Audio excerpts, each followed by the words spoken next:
Okay.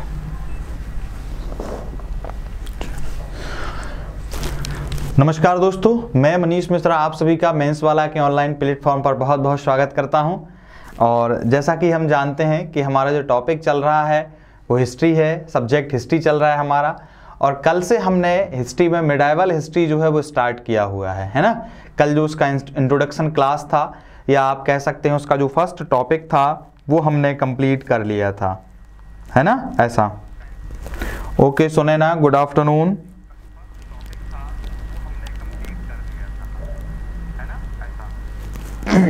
चलिए, तो सबसे पहले तो आप लोग मुझे ये बताइए कि कल तक जो हमने किया था उसमें क्या आप लोगों को कोई डाउट है? कुछ ऐसा है कि जो समझ नहीं आया हो तो आप मुझे बताइए, फिर हम पहले उसको देख लेते हैं, फिर हम आगे बढ़ेंगे।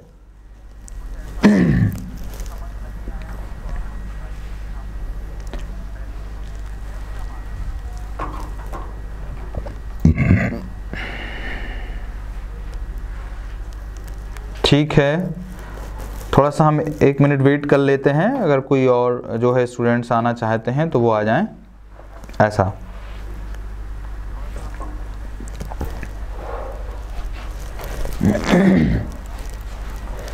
चलिए, तो मैं मंडे से क्लास का टाइम बता देना।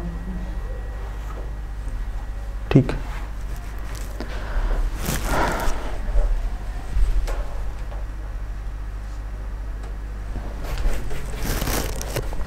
चलिए, तो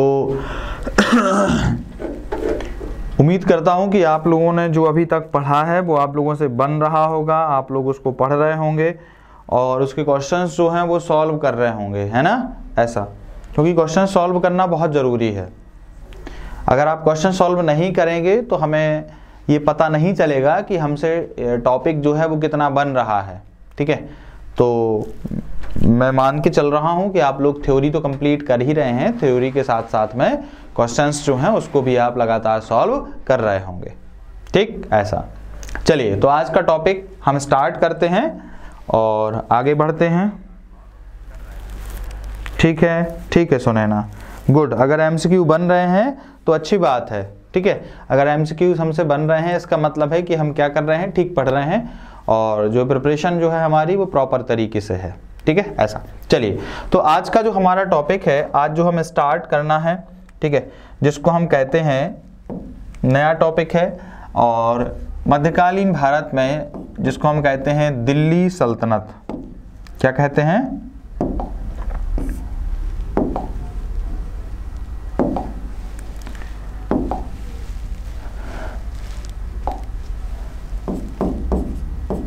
तो हम पढ़ेंगे दिल्ली सल्तनत, ठीक है, ऐसा। दिल्ली सल्तनत या सल्तनत कालीन इतिहास जो है वो हमें देखना है। जैसा कि हम जानते हैं कि भारत में सल्तनत काल की शुरुआत जो है वो मोहम्मद गौरी की मृत्यु के बाद, जब उसने ऐबक को भारत में अपना उत्तराधिकारी यानी उसने अपना जो है इक़्तिदार नियुक्त किया था। और जब उसकी मृत्यु हुई तो मृत्यु होने के बाद जब उसके साम्राज्य का विभाजन किया गया, गौरी के साम्राज्य का विभाजन किया गया, तो जो भारतीय क्षेत्र हुआ करता था उस भारतीय क्षेत्र पर ऐबक ने अपना अधिकार कर लिया, यानी उस पर ऐबक जो हुआ करता था वही शासक कायम रहा। और तभी से हम मान के चलते हैं कि भारत में दिल्ली सल्तनत की जो है वो शुरुआत हो जाती है। मोटा मोटा आप कह सकते हैं कि गौरी की मृत्यु के बाद 1206 में जो है वो ऐबक यहाँ का शासक बनता है और लगातार जो है दिल्ली सल्तनत में आगे जाके हमें 1526 के आसपास तक, कब?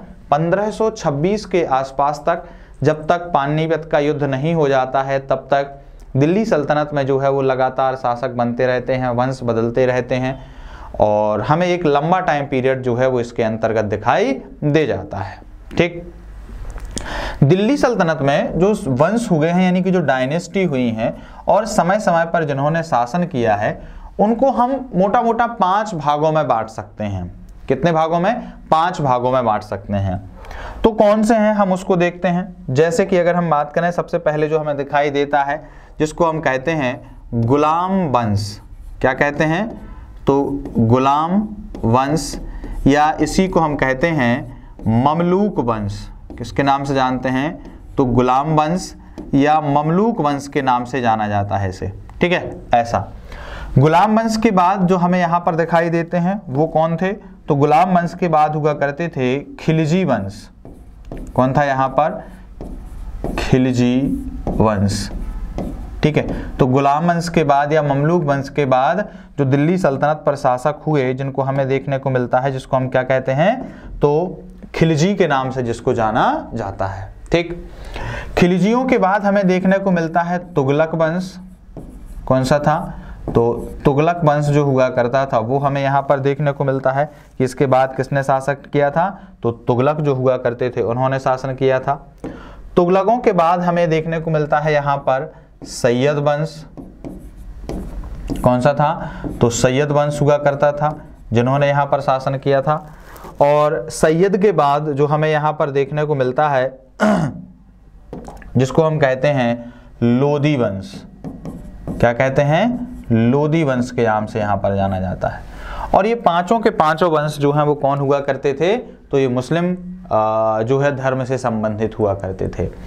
पहला जिसको हम गुलाम वंश के नाम से जानते हैं, गुलाम वंश का अगर हम टाइम पीरियड की बात करें तो ये कब से कब हुआ करता था, तो मोटा मोटा आप कह सकते हैं कि 1206 से इसकी शुरुआत होती है और 1206 से 1290 तक जो है, यानी 1290 1290 तक जो है वो इनका शासन रहता है। 1206 से 1290 तक जो शासन रहा, जिसको हम क्या कहते हैं, गुलाम वंश के नाम से जानते हैं। हालांकि इसमें जो अलग अलग शासक हुए हैं हम उसको डिटेल में देखेंगे।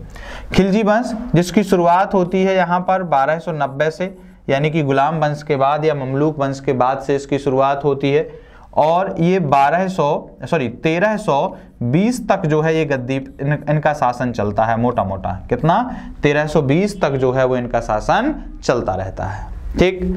तुगलक वंश जिसकी शुरुआत होती है यहाँ पर 1320 से और 1414 तक, ठीक है। तो 1320 से 1414 तक जो है वो तुगलक वंश का शासन हमें यहाँ दिखाई दे जाता है। उसी प्रकार से सैयद वंश जो कि 1414 में गद्दी पर बैठते हैं और उसके बाद 1414 पर गद्दी में बैठते हैं और 1451 तक जो है ये गद्दी पर बैठे रहते हैं, यानी इनका शासन जो है वो 1414 से 1451 तक रहता है। और लोदी वंश जिनका शासन काल हम मानते हैं कि 1451 से इनका शुरुआत होती है और 1526 तक जो है ये क्या रहते हैं, गद्दी पर काबिज रहते हैं, ठीक है दोस्तों, ऐसा करके। अब हम यहाँ पर ये देख सकते हैं कि कभी कभी तो ये इसी से ही प्रश्न हमारा बन के तैयार हो जाता है और प्रश्न बन के ये तैयार हो जाता है कि दिल्ली सल्तनत का सबसे पहला वंश कौन था, तो आप बता सकते हैं कौन सा, गुलाम वंश हुआ करता था। और सबसे अंतिम वंश कौन था, तो लोदी वंश हुआ करता था, ऐसा। दूसरा प्रश्न ये भी बनता है कि इसको सीक्वेंस में जमाएं, तो आपको पता होना चाहिए कि सबसे पहले गुलाम वंश जिसकी शुरुआत 1206 से 1290 में हुई, फिर खिलजी वंश, तुगलक वंश, सैयद वंश और लोदी वंश जो है वो हमें दिखाई दे जाता है। फिर एक प्रश्न और बनता है कि दिल्ली सल्तनत में सबसे कम कार्यकाल कौन से वंश का रहा, तो आप देख सकते हैं कि दिल्ली सल्तनत में जो खिलजी हुआ करते थे उनका कार्यकाल मात्र 30 वर्ष का था। कितने वर्ष का था, 30 वर्ष का हुआ करता था, यानी ये सिर्फ शासन में कितने वर्ष तक काबिज रहे, तो 30 वर्ष तक ही काबिज रहे। तो सबसे कम समय तक शासन करने वाले व्यक्ति कौन थे, खिलजी हुआ करते थे। इसके अलावा सेकंड नंबर पर सैयद वंश हुआ करता था, तो दूसरे स्थान पर हुआ करता था। फिर प्रश्न ये पूछा जाता है कि सबसे अधिक समय तक कौन से वंश ने शासन किया है, तो आप देख सकते हैं तुगलक वंश जिसकी स्थापना 1320 में होती है और 1414 तक ये चलता है। तो ये सबसे कम समय अगर पूछा जाए तो कम समय किसका है, खिलजी वंश का। और सबसे अधिक समय पूछा जाए तो अधिक समय किसका हुआ करता है, तो ये तुगलक वंश का हुआ करता था, ठीक है दोस्तों, ऐसा। इसके अलावा अगर पूछा जाता है कि दिल्ली सल्तनत का प्रथम वंश कौन था तो आप कह सकते हैं गुलाम वंश या ममलूक वंश हुआ करता था। और अंतिम कौन था, तो लोदी वंश हुआ करता था, जिसका अंत कब होता है, तो 1526 में पानीपत के युद्ध के बाद दिल्ली सल्तनत और लोदी वंश दोनों का यहाँ पर अंत हो जाता है, ठीक है दोस्तों, ऐसा। और इस तरीके से हम कह सकते हैं। आज जो हम देखेंगे वो किसको देखेंगे, तो गुलाम वंश को देखेंगे, या जिसको हम क्या कहते हैं, ममलूक वंश के नाम से जाना जाता है, ठीक है। तो जो हमारा आज का टॉपिक है वो कौन सा रहेगा, गुलाम वंश, या जिसको हम क्या कहते हैं, ममलूक वंश के नाम से जिसको हम जानते हैं, उस पर हम क्या करते हैं, चर्चा करते हैं। तो हम देखते हैं गुलाम वंश। ऐसा गुलाम वंश, या इसी को हम क्या कहते हैं, तो ममलूक वंश के नाम से जानते हैं। ठीक, ऐसा। और जैसा कि हमने देखा कि इसका टाइम पीरियड कितना हुआ करता था, तो ये 1206 से इसकी शुरुआत होती है और 1290 तक जो है ये क्या होता है, शासन चलता रहता है। ठीक है, ऐसा। इसको हम गुलाम वंश क्यों कहते हैं? तो दोस्तों इसको गुलाम वंश इसलिए कहा जाता है क्योंकि इस वंश में जो अधिकांश शासक रहे हैं वो किसी न किसी के दास रहे हैं या गुलाम रहे हैं। एक तो ये कारण है। दूसरा ये कारण है कि जिस व्यक्ति के द्वारा इस वंश की स्थापना की गई थी, शुरू किया गया था, वो स्वयं अपने आप में क्या था, एक गुलाम हुआ करता था। और यही कारण है कि इस वंश को हम किस नाम से जानते हैं, तो गुलाम वंश या ममलूक वंश के नाम से जाना जाता है। ठीक है दोस्तों, ऐसा करके गुलाम वंश का जो प्रथम शासक था वो 1206 में बनता है। और 1206 में कौन बनता है, तो जिसका नाम था कुतुबुद्दीन ऐबक। क्या नाम हुआ करता था, तो कुतुबुद्दीन ऐबक नामक व्यक्ति जो है ये यहाँ पर क्या होता है, यहाँ का प्रथम शासक होता है। कुतुबुद्दीन ऐबक की हम बात करें तो कुतुबुद्दीन ऐबक जो है ऐसा माना जाता है कि वो गौरी का जो है गुलाम हुआ करता था। किसका, मोहम्मद गौरी जो है वो उसका गुलाम हुआ करता था। और मोहम्मद गौरी के द्वारा जब भारत विजय किया गया था तो भारत विजय के पश्चात उसको यहाँ पर लाया गया था। और लाने के पश्चात अगर हम बात करें गौरी की मृत्यु के बाद वो कहाँ हुआ, यहीं पर रुक गया था। ठीक है, ऐसा। और जब गौरी की मृत्यु के बाद यहाँ पर रुक गया तो उसने यहीं पर एक स्वतंत्र मुस्लिम राज्य की स्थापना कर ली। ठीक है दोस्तों, ऐसा। इतनी बात समझ में आ रही है आप लोगों को?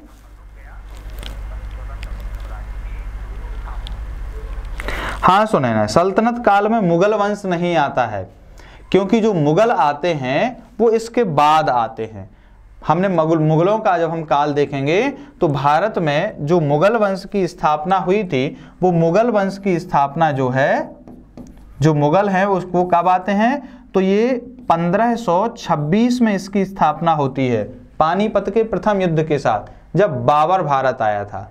ठीक है, और ये कब से कब तक रहते हैं, तो 1526 से लेके और 1857 तक। ठीक है, तो मुगलों का टाइम पीरियड ये है। कौन सा है, 1526 से 1857 तक मुगल हम यहां देखेंगे। ठीक है, ऐसा। उसके पहले भारत में जो मुस्लिम शासक रहे हैं उन मुस्लिम शासकों को हम दिल्ली सल्तनत के अंतर्गत रखते हैं और दिल्ली सल्तनत में 5 ही वंश आते हैं। ठीक है, ऐसा। उसमें मुगल जो है वो नहीं आते हैं।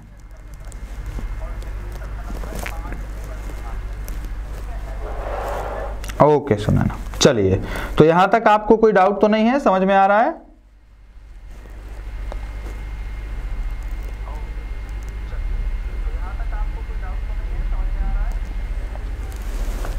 हम आगे बढ़ते हैं।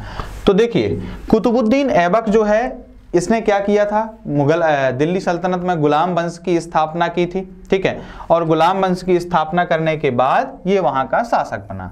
अब देखिए, चूंकि हम बात करें तो ये गौरी का कौन हुआ करता था, गौरी का एक दास हुआ करता था। और यही माना जाता है कि दास होने की वजह से इसने कभी भी सुल्तान की उपाधि धारण नहीं की। किसकी, सुल्तान की उपाधि धारण नहीं की, बल्कि इसके द्वारा सिपह सालार की उपाधि धारण की गई। किसकी, सिपह सालार जो है इसकी उपाधि धारण की गई थी। ठीक है, ऐसा करके इसने भारत में सुल्तान की उपाधि धारण नहीं की, ऐसा।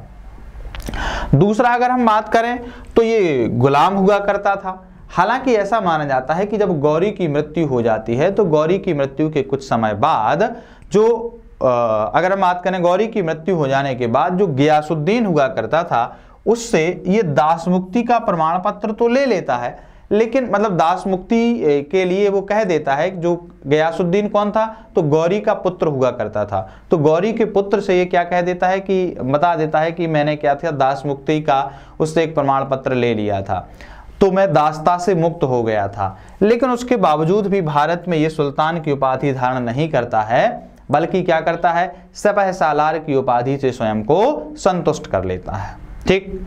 दूसरा, ऐबक के संबंध में ये कहा जाता है कि ऐबक ने अपनी राजधानी जो है तो राजधानी दिल्ली को नहीं बनाया, बल्कि किसको बनाया था? तो इसने अपनी राजधानी लाहौर को बनाया। किसने बनाया? लाहौर को बनाया था। तो प्रश्न आपसे ये पूछा जाता है कि कुतुबुद्दीन ऐबक की राजधानी क्या थी? तो क्या हुआ करती थी? लाहौर हुआ करती थी। ठीक। दूसरा, कुतुबुद्दीन ऐबक को लाख बख्श के नाम से भी जाना जाता है। किसके नाम से जाना जाता है? तो लाख बख्श के नाम से भी जाना जाता है। लाख बख्श इसको क्यों कहा जाता है? क्योंकि ऐसा माना जाता है कि एक दानी प्रवृत्ति का व्यक्ति था और ये लाखों का दान देता था। मुस्लिम धर्म में सूफी संत जो हुआ करते थे उनको खूब ज्यादा दान देता था और दान देने के कारण इसको क्या कहते हैं? लाख बख्श के नाम से जाना जाता है। ठीक, ऐसा। इसका एक और नाम हमें देखने को मिलता है, इसका नाम कुरान ख्वां भी हमें देखने को मिलता है। कौन सा? कुरान ख्वां जो है वो भी हमें इसका नाम देखने को मिलता है। तो कुरान ख्वां का नाम इसको इसलिए दिया गया था क्योंकि जब ये छोटा था तो छोटे में ऐसा मानते हैं कि ये कुरान की आयतों को पढ़ा करता था। क्या करता था? कुरान की आयतों को पढ़ा करता था और बहुत ही सुरीले अंदाज में पढ़ता था। कैसे पढ़ता था? बहुत ही सुरीले अंदाज में पढ़ा करता था और कुरान को बहुत सुरीले अंदाज में पढ़ने के कारण ही इसको जो एक अन्य उपाधि दी गई थी वो कौन सी थी? तो वो कुरान ख्वां हुआ करती थी। ठीक है दोस्तों, ऐसा करके तो हमें इस तरीके से ये बात जो है ये पता चल जाती है कि इसने भारत में क्या किया था? सपहसालार और मलिक की उपाधि धारण कर ली थी। किसकी? मलिक जो है उसकी उपाधि धारण कर ली थी। ठीक। अपनी राजधानी इसने किसको बनाया था? तो आपको पता है कि राजधानी इसने लाहौर को बनाया था। दूसरा, इसने जो सैन्य संगठन, सैन्य मुख्यालय बनाया था, तो इसका सैन्य मुख्यालय जो है वो इंद्रप्रस्थ था। क्या नाम हुआ करता था? तो इंद्रप्रस्थ जो है वो इसका मुख्यालय हुआ करता था। ठीक, जो कि कैसा था? इसका सैन्य मुख्यालय था। अब लाहौर को इसने क्यों राजधानी बनाया था? तो उसके पीछे एक कारण था। कारण ये था कि जब गौरी की मृत्यु हो गई तो जो गजनी वाला क्षेत्र हुआ करता था, गजनी पे किसका अधिकार हो गया था? तो मैंने बताया था कि गजनी का शासक जो था वो यालदोज नामक व्यक्ति हुआ करता था। कौन व्यक्ति था? यालदोज नामक व्यक्ति हुआ करता था, जो कि कौन हुआ करता था? गौरी का एक गुलाम था, जिसका नाम क्या था? यालदोज हुआ करता था। यालदोज के संबंध में ऐसा माना जाता है कि कुतुबुद्दीन ऐबक को ऐसा डर लगा रहता था कि ऐसा ना हो यालदोज भारत के ऊपर आक्रमण कर दे, और यही कारण है कि उसने सोचा कि अगर यालदोज भारत के ऊपर आक्रमण करेगा भी तो हम क्या करेंगे? उसको सीमावर्ती क्षेत्र में ही रोक लेंगे। और यही कारण था कि उसने लाहौर को अपनी राजधानी बनाया। किसको राजधानी बनाया? लाहौर को अपनी राजधानी बनाया। साथ ही उसने क्या किया? ऐबक के द्वारा गजनी पर आक्रमण किया गया। कहां आक्रमण किया गया? गजनी पर आक्रमण किया गया। तो निश्चित है कि जब गजनी पर आक्रमण होगा तो यालदोज और ऐबक के बीच में क्या होगा? युद्ध होगा। जब यालदोज और ऐबक के बीच में युद्ध होता है तो ऐसा माना जाता है कि यालदोज पराजित हो गया। ठीक है, और जीत कौन गया? ऐबक जीत गया। और इस तरीके से ऐबक का भारतीय क्षेत्र पर और गजनी वाले क्षेत्र पर पूर्ण अधिकार हो गया। ऐबक गजनी को जीतने के बाद लगभग वहां पर 40 दिन रुका। किस दिन? 40 दिन रुका। जब उसने अपनी अधिकारिता वहां पर स्थापित कर ली, लेकिन जो गजनी की जनता थी, गजनी की जनता ने ऐबक के शासन को स्वीकार नहीं किया। क्यों नहीं किया?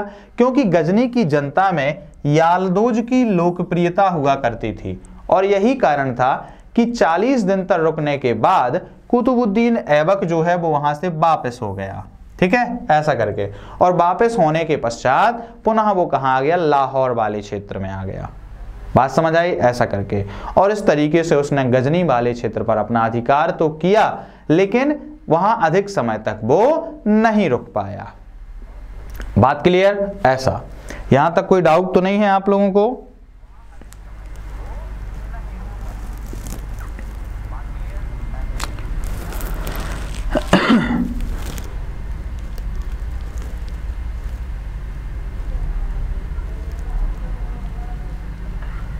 ठीक है, चलिए तो अब हम क्या करते हैं, यहां से आगे बढ़ते हैं।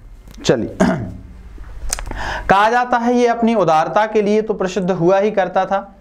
जब ये शासक बनता है तो शासक बनने के पहले गौरी के समय में ही ये बहुत बड़े क्षेत्र पर अधिकार स्थापित कर लेता है। दिल्ली पर इसका अधिकार था, पंजाब लाहौर वाले क्षेत्र पर इसका अधिकार था, कुछ राजपुताना वाले क्षेत्र पर भी अधिकार था। तो इस क्षेत्र पर इसका अधिकार हुआ करता था। जब ये भारत में था तो इसी के समय एक सूफी संत हुआ करते थे जिनका नाम था कुतुबुद्दीन बख्तियार काकी। क्या नाम था? जिसको हम कहते हैं कुतुबुद्दीन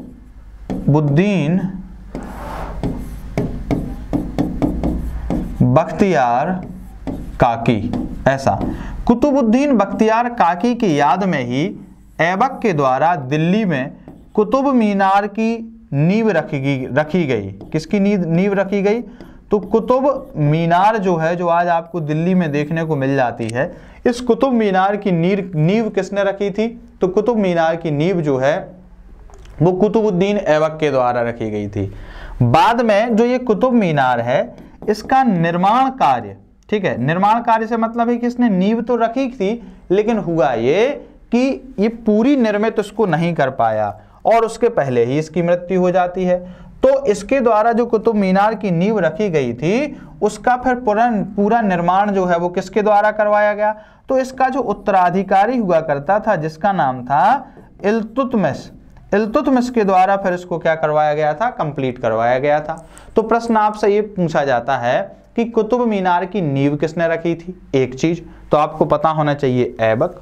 दूसरा ये पूछा जाता है कि कुतुब मीनार का निर्माण पूरा किसने करवाया था? तो पता होना चाहिए कौन? इल्तुतमिश।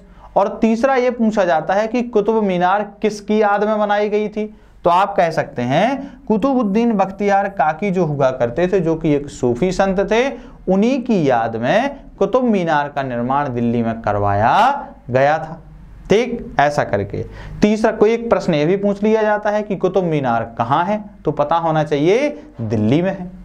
ठीक है दोस्तों, ऐसा करके तो कुतुब मीनार से संबंधित इस प्रकार के प्रश्न जो हैं वो आपसे कभी कभी पूछ लिए जाते हैं। ठीक है, एक और इससे प्रश्न पूछ लिया जाता है कि कुतुब मीनार का संबंध कितने लोगों से है? तो पता होना चाहिए कि एक तो ऐबक है जिसने इसका निर्माण कार्य शुरू करवाया था, दूसरा इल्तुतमिश है जिसने इसका निर्माण कार्य कंप्लीट करवाया था, लेकिन एक और व्यक्ति है जिसका नाम इससे जुड़ा हुआ है, जिसका नाम है फिरोज शाह। क्या नाम है? फिरोज शाह हुआ करता था। फिरोज शाह के समय में क्या हुआ था और इसका नाम क्यों जुड़ा है? जब हम आगे देखेंगे तो तुगलक वंशीय शासक जब फिरोज शाह शासक हुआ करते थे, उसी समय क्या होता है कि कुतुब मीनार के ऊपर बिजली गिर जाती है। समझ रहा ना? और कुतुब मीनार के ऊपर जब बिजली गिर जाती है तो कुतुब मीनार का जो टॉप फ्लोर था वो कैसा हो जाता है? वो क्षतिग्रस्त हो जाता है। और जब वो क्षतिग्रस्त हो जाता है तो फिरोज शाह तुगलक के द्वारा उसका फिर से एक बार पुनर्निर्माण करके और इसको एक मंजिला और बढ़ा दिया जाता है, ऐसा करके। तो शुरुआती तौर में तो फिरोज शाह का उससे संबंध नहीं था, लेकिन क्षतिग्रस्त होने के बाद जरूर उसने फिरोज शाह ने उसका पुनर्निर्माण करवाया था। और यही कारण है कि कुतुब मीनार से 3 व्यक्ति संबंधित हो जाते हैं। कौन? एक तो आपका कुतुबुद्दीन ऐबक, दूसरा इल्तुतमिश और तीसरा कौन हुआ करता था? तो फिरोज शाह हुआ करता था। बात क्लियर? ऐसा करके आगे हमें यह देखने को मिलता है कि 1210 के आसपास की बात है। 1210 में जब कुतुबुद्दीन ऐबक जो है क्या कर रहा था? घोड़े पर बैठ के चौगान नामक खेल खेल रहा था। कौन सा? चौगान नामक खेल खेल रहा था। चौगान क्या होता है? तो आप इसको कह सकते हैं, चौगान का मतलब है आधुनिक पोलो। क्या है? आधुनिक पोलो। तो आधुनिक पोलो जैसा एक खेल था चौगान। चौगान पर मतलब घोड़े पर बैठ के वो चौगान खेल खेल रहा था, तो वो घोड़े से गिर जाता है। घोड़े से गिर जाता है, उसको चोट लग जाती है और चोट लगने से 1210 में जो है वो इसकी मृत्यु हो जाती है। 1210 में क्या हो जाती है? इसकी मृत्यु हो जाती है। ठीक, ऐसा करके तो बताइए, इतनी बात समझ आ रही है आपको?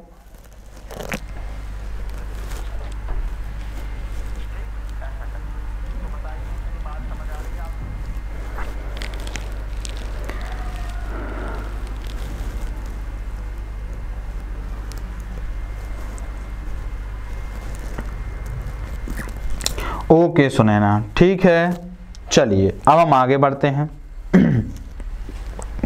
तो देखिए हमें आगे ये देखने को मिलता है कि इल्तुतमिश जो हुआ बलबन जो कुतुबुद्दीन ऐबक जो हुआ करता था, 1210 में क्या होता है, कुतुबुद्दीन ऐबक की मृत्यु हो जाती है। जब कुतुबुद्दीन ऐबक की मृत्यु होती है तो प्रश्न ये खड़ा होता है कि अब दिल्ली का अगला शासक किसे नियुक्त किया जाए। ठीक है, ऐसा करके कुछ विद्वान इसमें कहते हैं कि दिल्ली का अगला शासक इसके बाद आराम शाह को नियुक्त किया गया। किसको नियुक्त किया गया? आराम शाह नामक व्यक्ति जो है जिसको नियुक्त किया गया था। अब ये आराम शाह कौन है? तो इतिहासकारों में इसमें मतभेद है। कुछ लोग कहते हैं कि आराम शाह जो है वो कुतुबुद्दीन ऐबक का पुत्र हुआ था। कुछ कहते हैं पुत्र तो था पर जायज पुत्र नहीं था। कुछ कहते हैं कि नहीं ऐसा नहीं है, आराम शाह के संबंध में अगर हम बात करें तो उसका कोई वो पुत्र ही नहीं था। ऐसा करके तो अलग अलग इतिहासकारों में मतभेद हैं, लेकिन ऐसा माना जाता है कि दिल्ली के कुछ अमीरों ने आराम शाह को गद्दी पर बैठा दिया। कब? 1210 की बात है। कब की बात है? 1210 में जब ऐबक की मृत्यु होती है तो आराम शाह को गद्दी पर बैठा दिया। ठीक है, आराम शाह का शासन जो है वो दिल्ली के कुछ व्यक्तियों को पसंद नहीं था। जब पसंद नहीं था तो जो बदायूं का उस समय गवर्नर था जिसका नाम था इल्तुतमिश, क्या नाम हुआ करता था? इल्तुतमिश। इल्तुतमिश को आमंत्रण दिया गया और उससे बोला गया कि आप बदायूं की गवर्नरी को छोड़ के यहाँ आए और दिल्ली में क्या करें, शासन व्यवस्था को संभालें। ऐसा करके तो इल्तुतमिश ने कहा ठीक है। इल्तुतमिश अपनी सेना लेके आया और आराम शाह और इल्तुतमिश की सेना में एक युद्ध होता है जिसको हम कहते हैं जूद की लड़ाई। क्या कहते हैं? जूद की लड़ाई। ऐसे करके इस जूद की लड़ाई में क्या होता है, आराम शाह और इल्तुतमिश के बीच में जो लड़ाई हुई उसमें इल्तुतमिश विजित हो जाता है। ठीक है, ऐसा करके और इस तरीके से जब इल्तुतमिश विजित हो जाता है आराम शाह मारा जाता है। जब आराम शाह मारा गया, इल्तुतमिश विजित हो गया, तो 1236 में दिल्ली का अगला शासक कौन बन जाता है? तो 1236 में दिल्ली का अगला शासक जो है वो इल्तुतमिश बनता है। कौन बनता है? इल्तुतमिश नामक व्यक्ति जो है ये बन जाता है। ठीक, 1210 में ये शासक बनता है और 1236 तक बना रहता है। कब से कब तक? 1210 से 1236 तक हुआ करता था। ठीक, ऐसा इल्तुतमिश के संबंध में कहा जाता है कि ये व्यक्ति जो है वो एक तुर्क में मुसलमान हुआ करता था। कौन सा? तुर्क मुसलमान हुआ करता था। और ये जो है ये भी ऐबक का गुलाम था। कौन हुआ करता था? ऐबक का गुलाम हुआ करता था। साथ ही साथ दामाद भी था। कौन था? दामाद भी था। ठीक है, ऐसा करके उसने अपनी पुत्री का विवाह, ऐबक ने अपनी पुत्री का विवाह भी इससे कर दिया था। लेकिन ऐसा माना जाता है कि इल्तुतमिश ने ऐबक के जीवित रहते हुए अपनी गुलाम मुक्ति का प्रमाण पत्र ले लिया था और इस वजह से इल्तुतमिश था तो गुलाम लेकिन वो दास्ता से मुक्त हो चुका था। ठीक, ऐसा इल्तुतमिश गद्दी पर बैठा। हमने देखा कि इल्तुतमिश जब गद्दी पर बैठा तो उसने आराम शाह को यहाँ से हटा दिया। आराम शाह को हटाने के पश्चात ही उसने गद्दी स्वीकार की अपनी स्थिति को मजबूत करने के लिए और उसने चीज़ों में कुछ परिवर्तन किया। परिवर्तन क्या किया? सबसे पहले तो जो है वो उसने राजधानी परिवर्तित की और राजधानी जो है वो कहाँ लेके आया? तो उसने राजधानी जो है वो दिल्ली को बनाया। किसको बनाया? दिल्ली को राजधानी बनाया। ठीक है, ध्यान रखिएगा, दिल्ली सल्तनत में दिल्ली को राजधानी किसने बनाया था? तो वो इल्तुतमिश ने बनाया था। दूसरा, इसने सुल्तान की उपाधि धारण की। किसकी? सुल्तान की उपाधि धारण की। ऐसा करके और चूंकि इसने सुल्तान की उपाधि धारण की थी और दिल्ली जो हुआ करता था उसको इसने राजधानी बनाया था और यही कारण है कि इल्तुतमिश को दिल्ली सल्तनत का वास्तविक संस्थापक कहा जाता है। क्या कहते हैं? वास्तविक संस्थापक कहा जाता है। क्यों वास्तविक संस्थापक कहा जाता है? क्योंकि भैया इसने ही दिल्ली को राजधानी बनाया था। ऐसा एक चीज। दूसरी चीज अगर हम बात करें तो इसने सुल्तान की उपाधि धारण की थी। किसकी? सुल्तान की उपाधि धारण की थी और यही कारण है कि इसी को दिल्ली का प्रथम सुल्तान कहा जाता है। क्या कहते हैं? दिल्ली का प्रथम सुल्तान जो है वो कहा जाता है इसको। बात क्लियर? ऐसा और इस तरीके से दिल्ली का प्रथम सुल्तान कौन बन जाता है? इल्तुतमिश बन जाता है। ठीक, ऐसा करके चलिए बताइए, इसके संबंध में आपको यहां तक कोई डाउट तो नहीं है?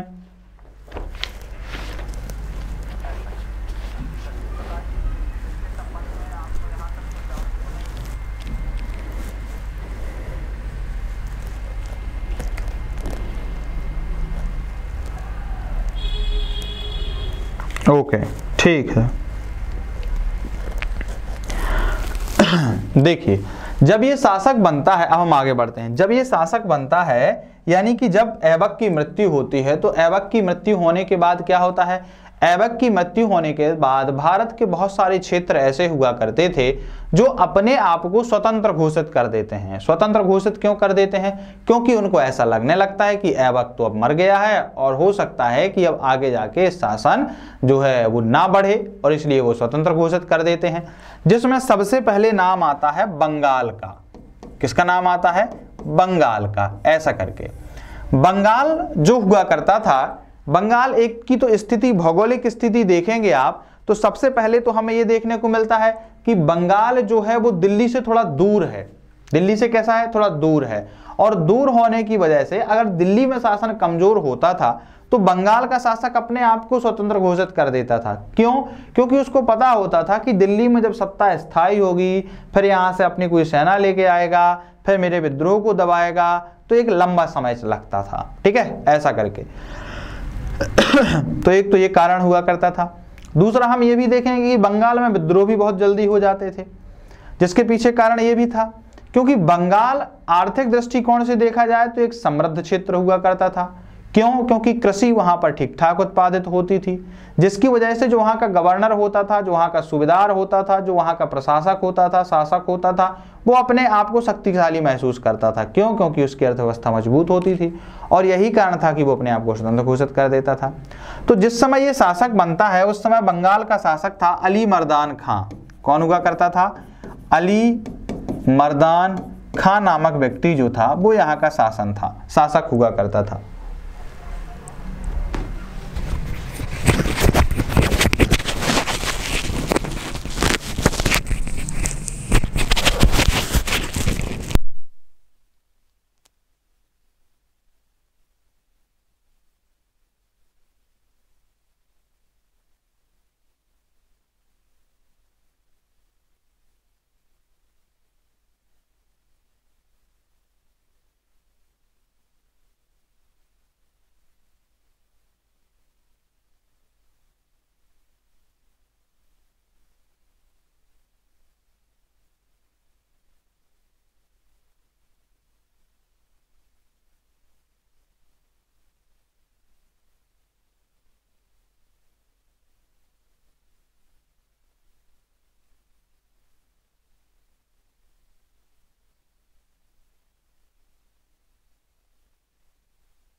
चलिए, सभी को आवाज आ रही है मेरी?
ओके,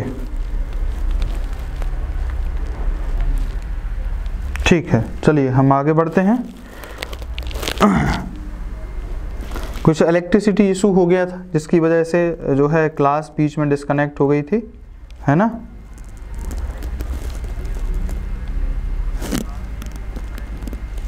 चलिए हम आगे बढ़ते हैं।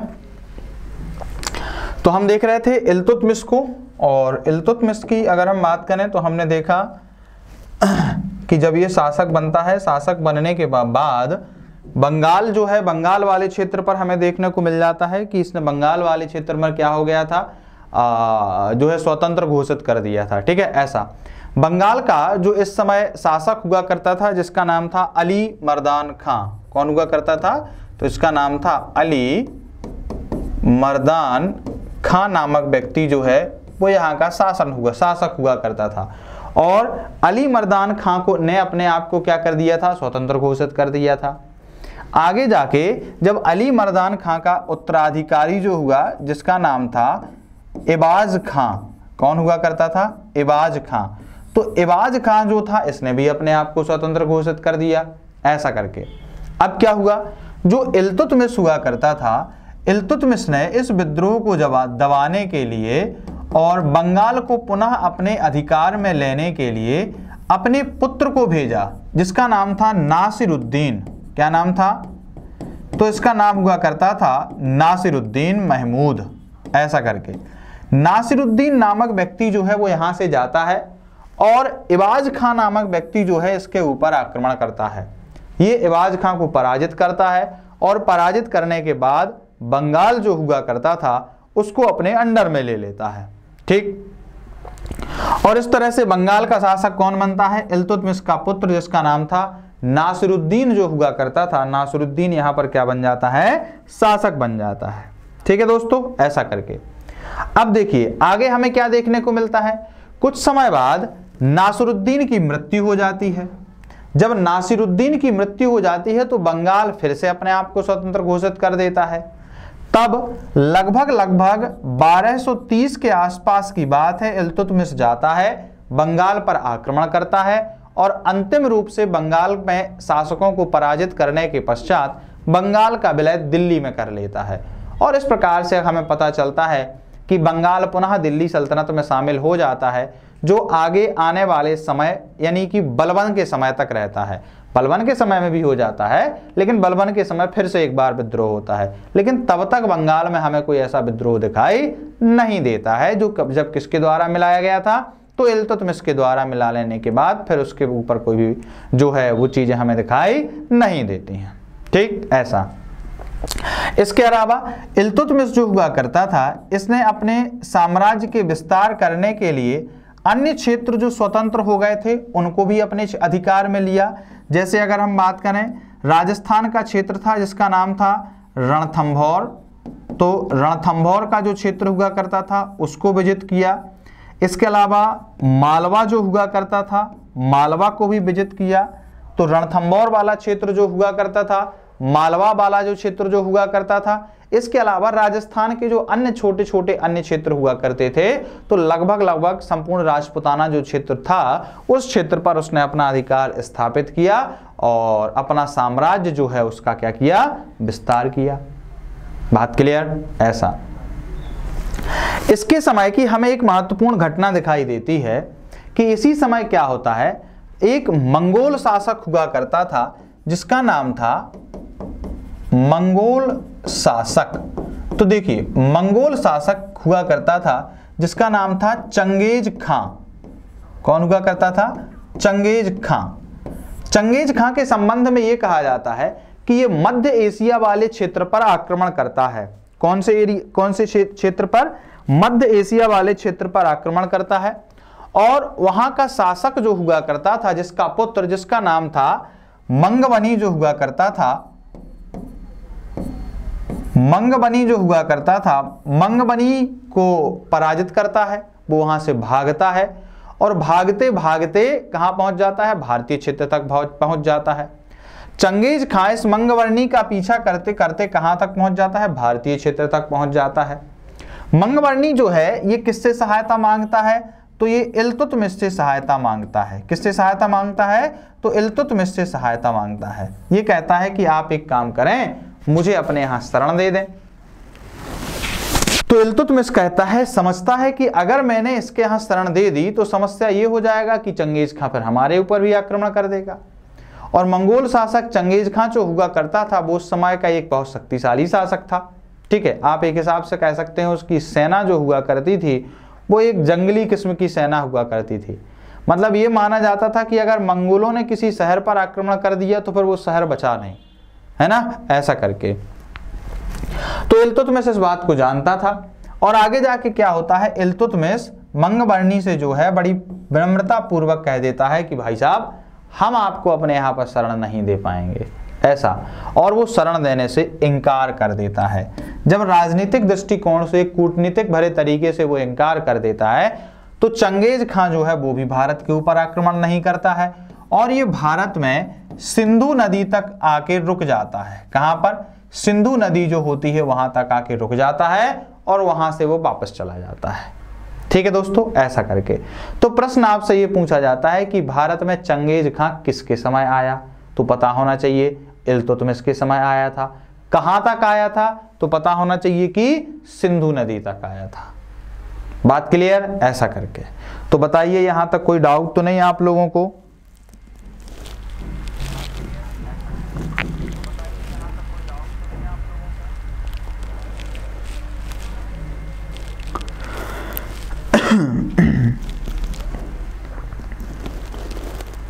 ओके सुनैना, ठीक है। चलिए आगे हम देखते हैं।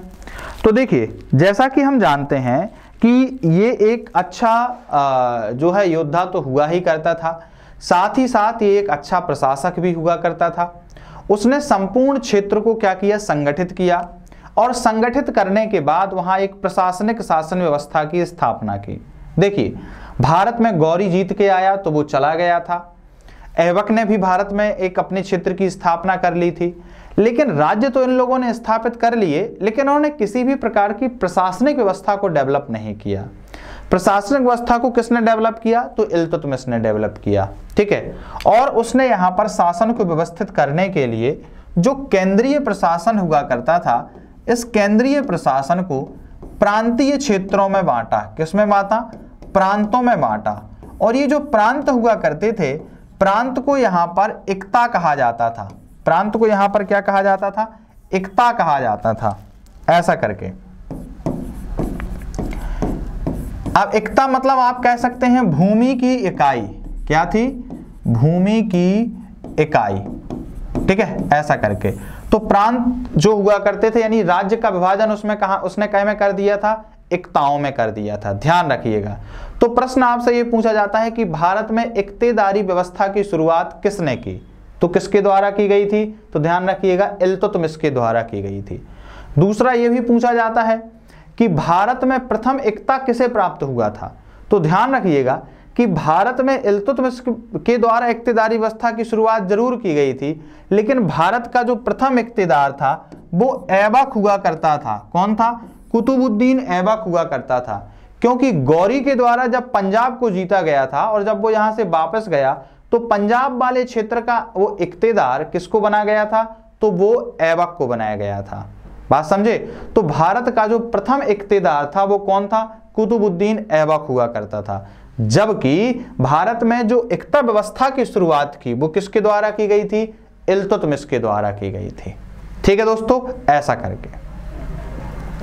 दूसरा, हमें इल्तुतमिश के समय में ही देखने को मिल जाता है कि चूंकि गजनी के क्षेत्र का शासक कौन था, तो मैंने बताया था यालदोज हुआ करता था, और सिंध और उच्छ वाले क्षेत्र का शासक कौन था, तो कुबाचा हुआ करता था, जो कि गौरी का ही एक दास हुआ करता था। इन दोनों से दिल्ली सल्तनत को हमेशा खतरा रहा करती थी और इल्तुतमिश चाहता था कि इस खतरे से हम सुरक्षित हो जाएं। इस खतरे से सुरक्षा को पाने के लिए इल्तुतमिश के द्वारा गजनी के ऊपर आक्रमण किया गया। कहां पर? गजनी के ऊपर आक्रमण किया गया।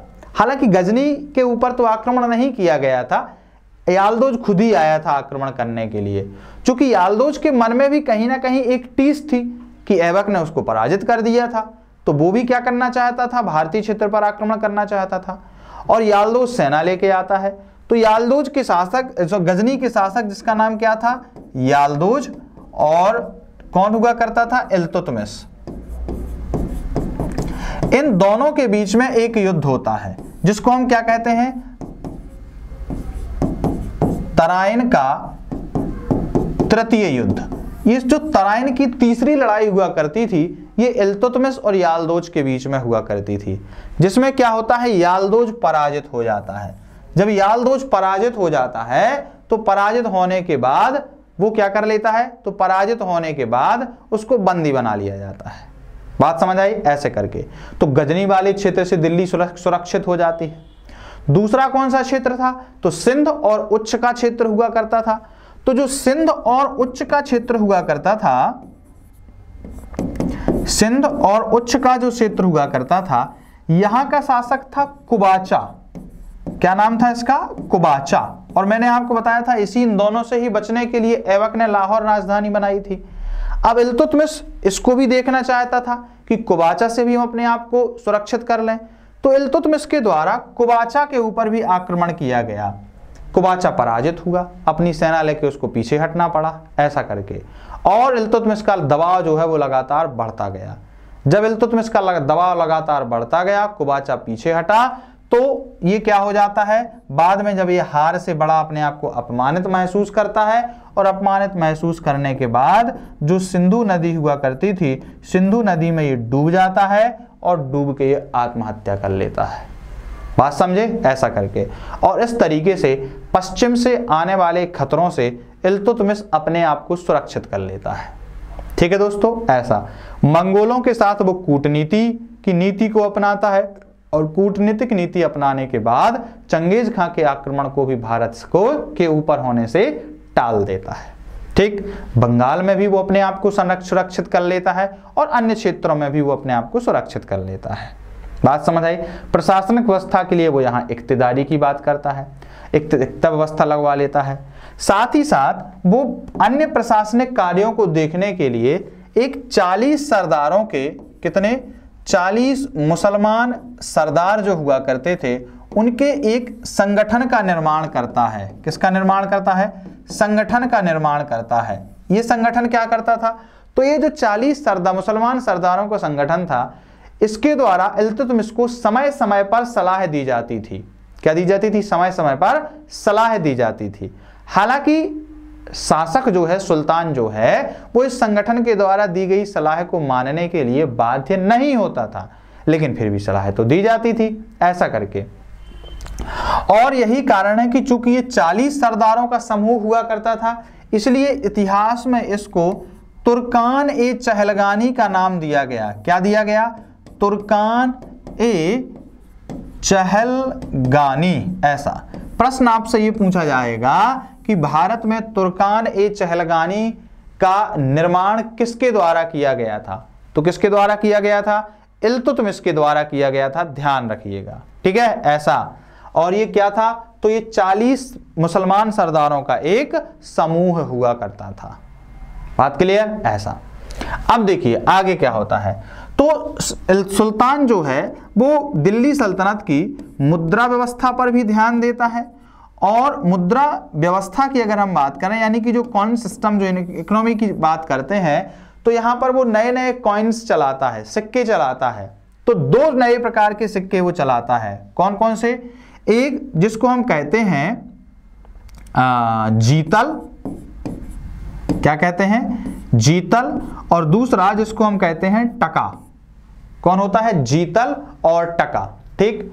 जो ये जीतल नामक सिक्का हुआ करता था, ये चांदी का हुआ करता था, और जो टका हुआ करता था, ये तांबे का हुआ करता था। ऐसा, तो ये 2 प्रकार के सिक्के चलाता है। ध्यान रखिएगा कि इल्तुतमिश के द्वारा यहां पर कितने सिक्के चलाए गए थे? 2 प्रकार के सिक्के चलाए गए थे, ठीक है। ऐसा करके कौन कौन सा सिक्का चलाया गया था?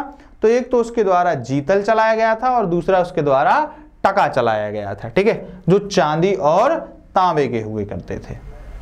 बात क्लियर? ऐसा, तो ये हुआ करता था आपका इल्तुतमिश।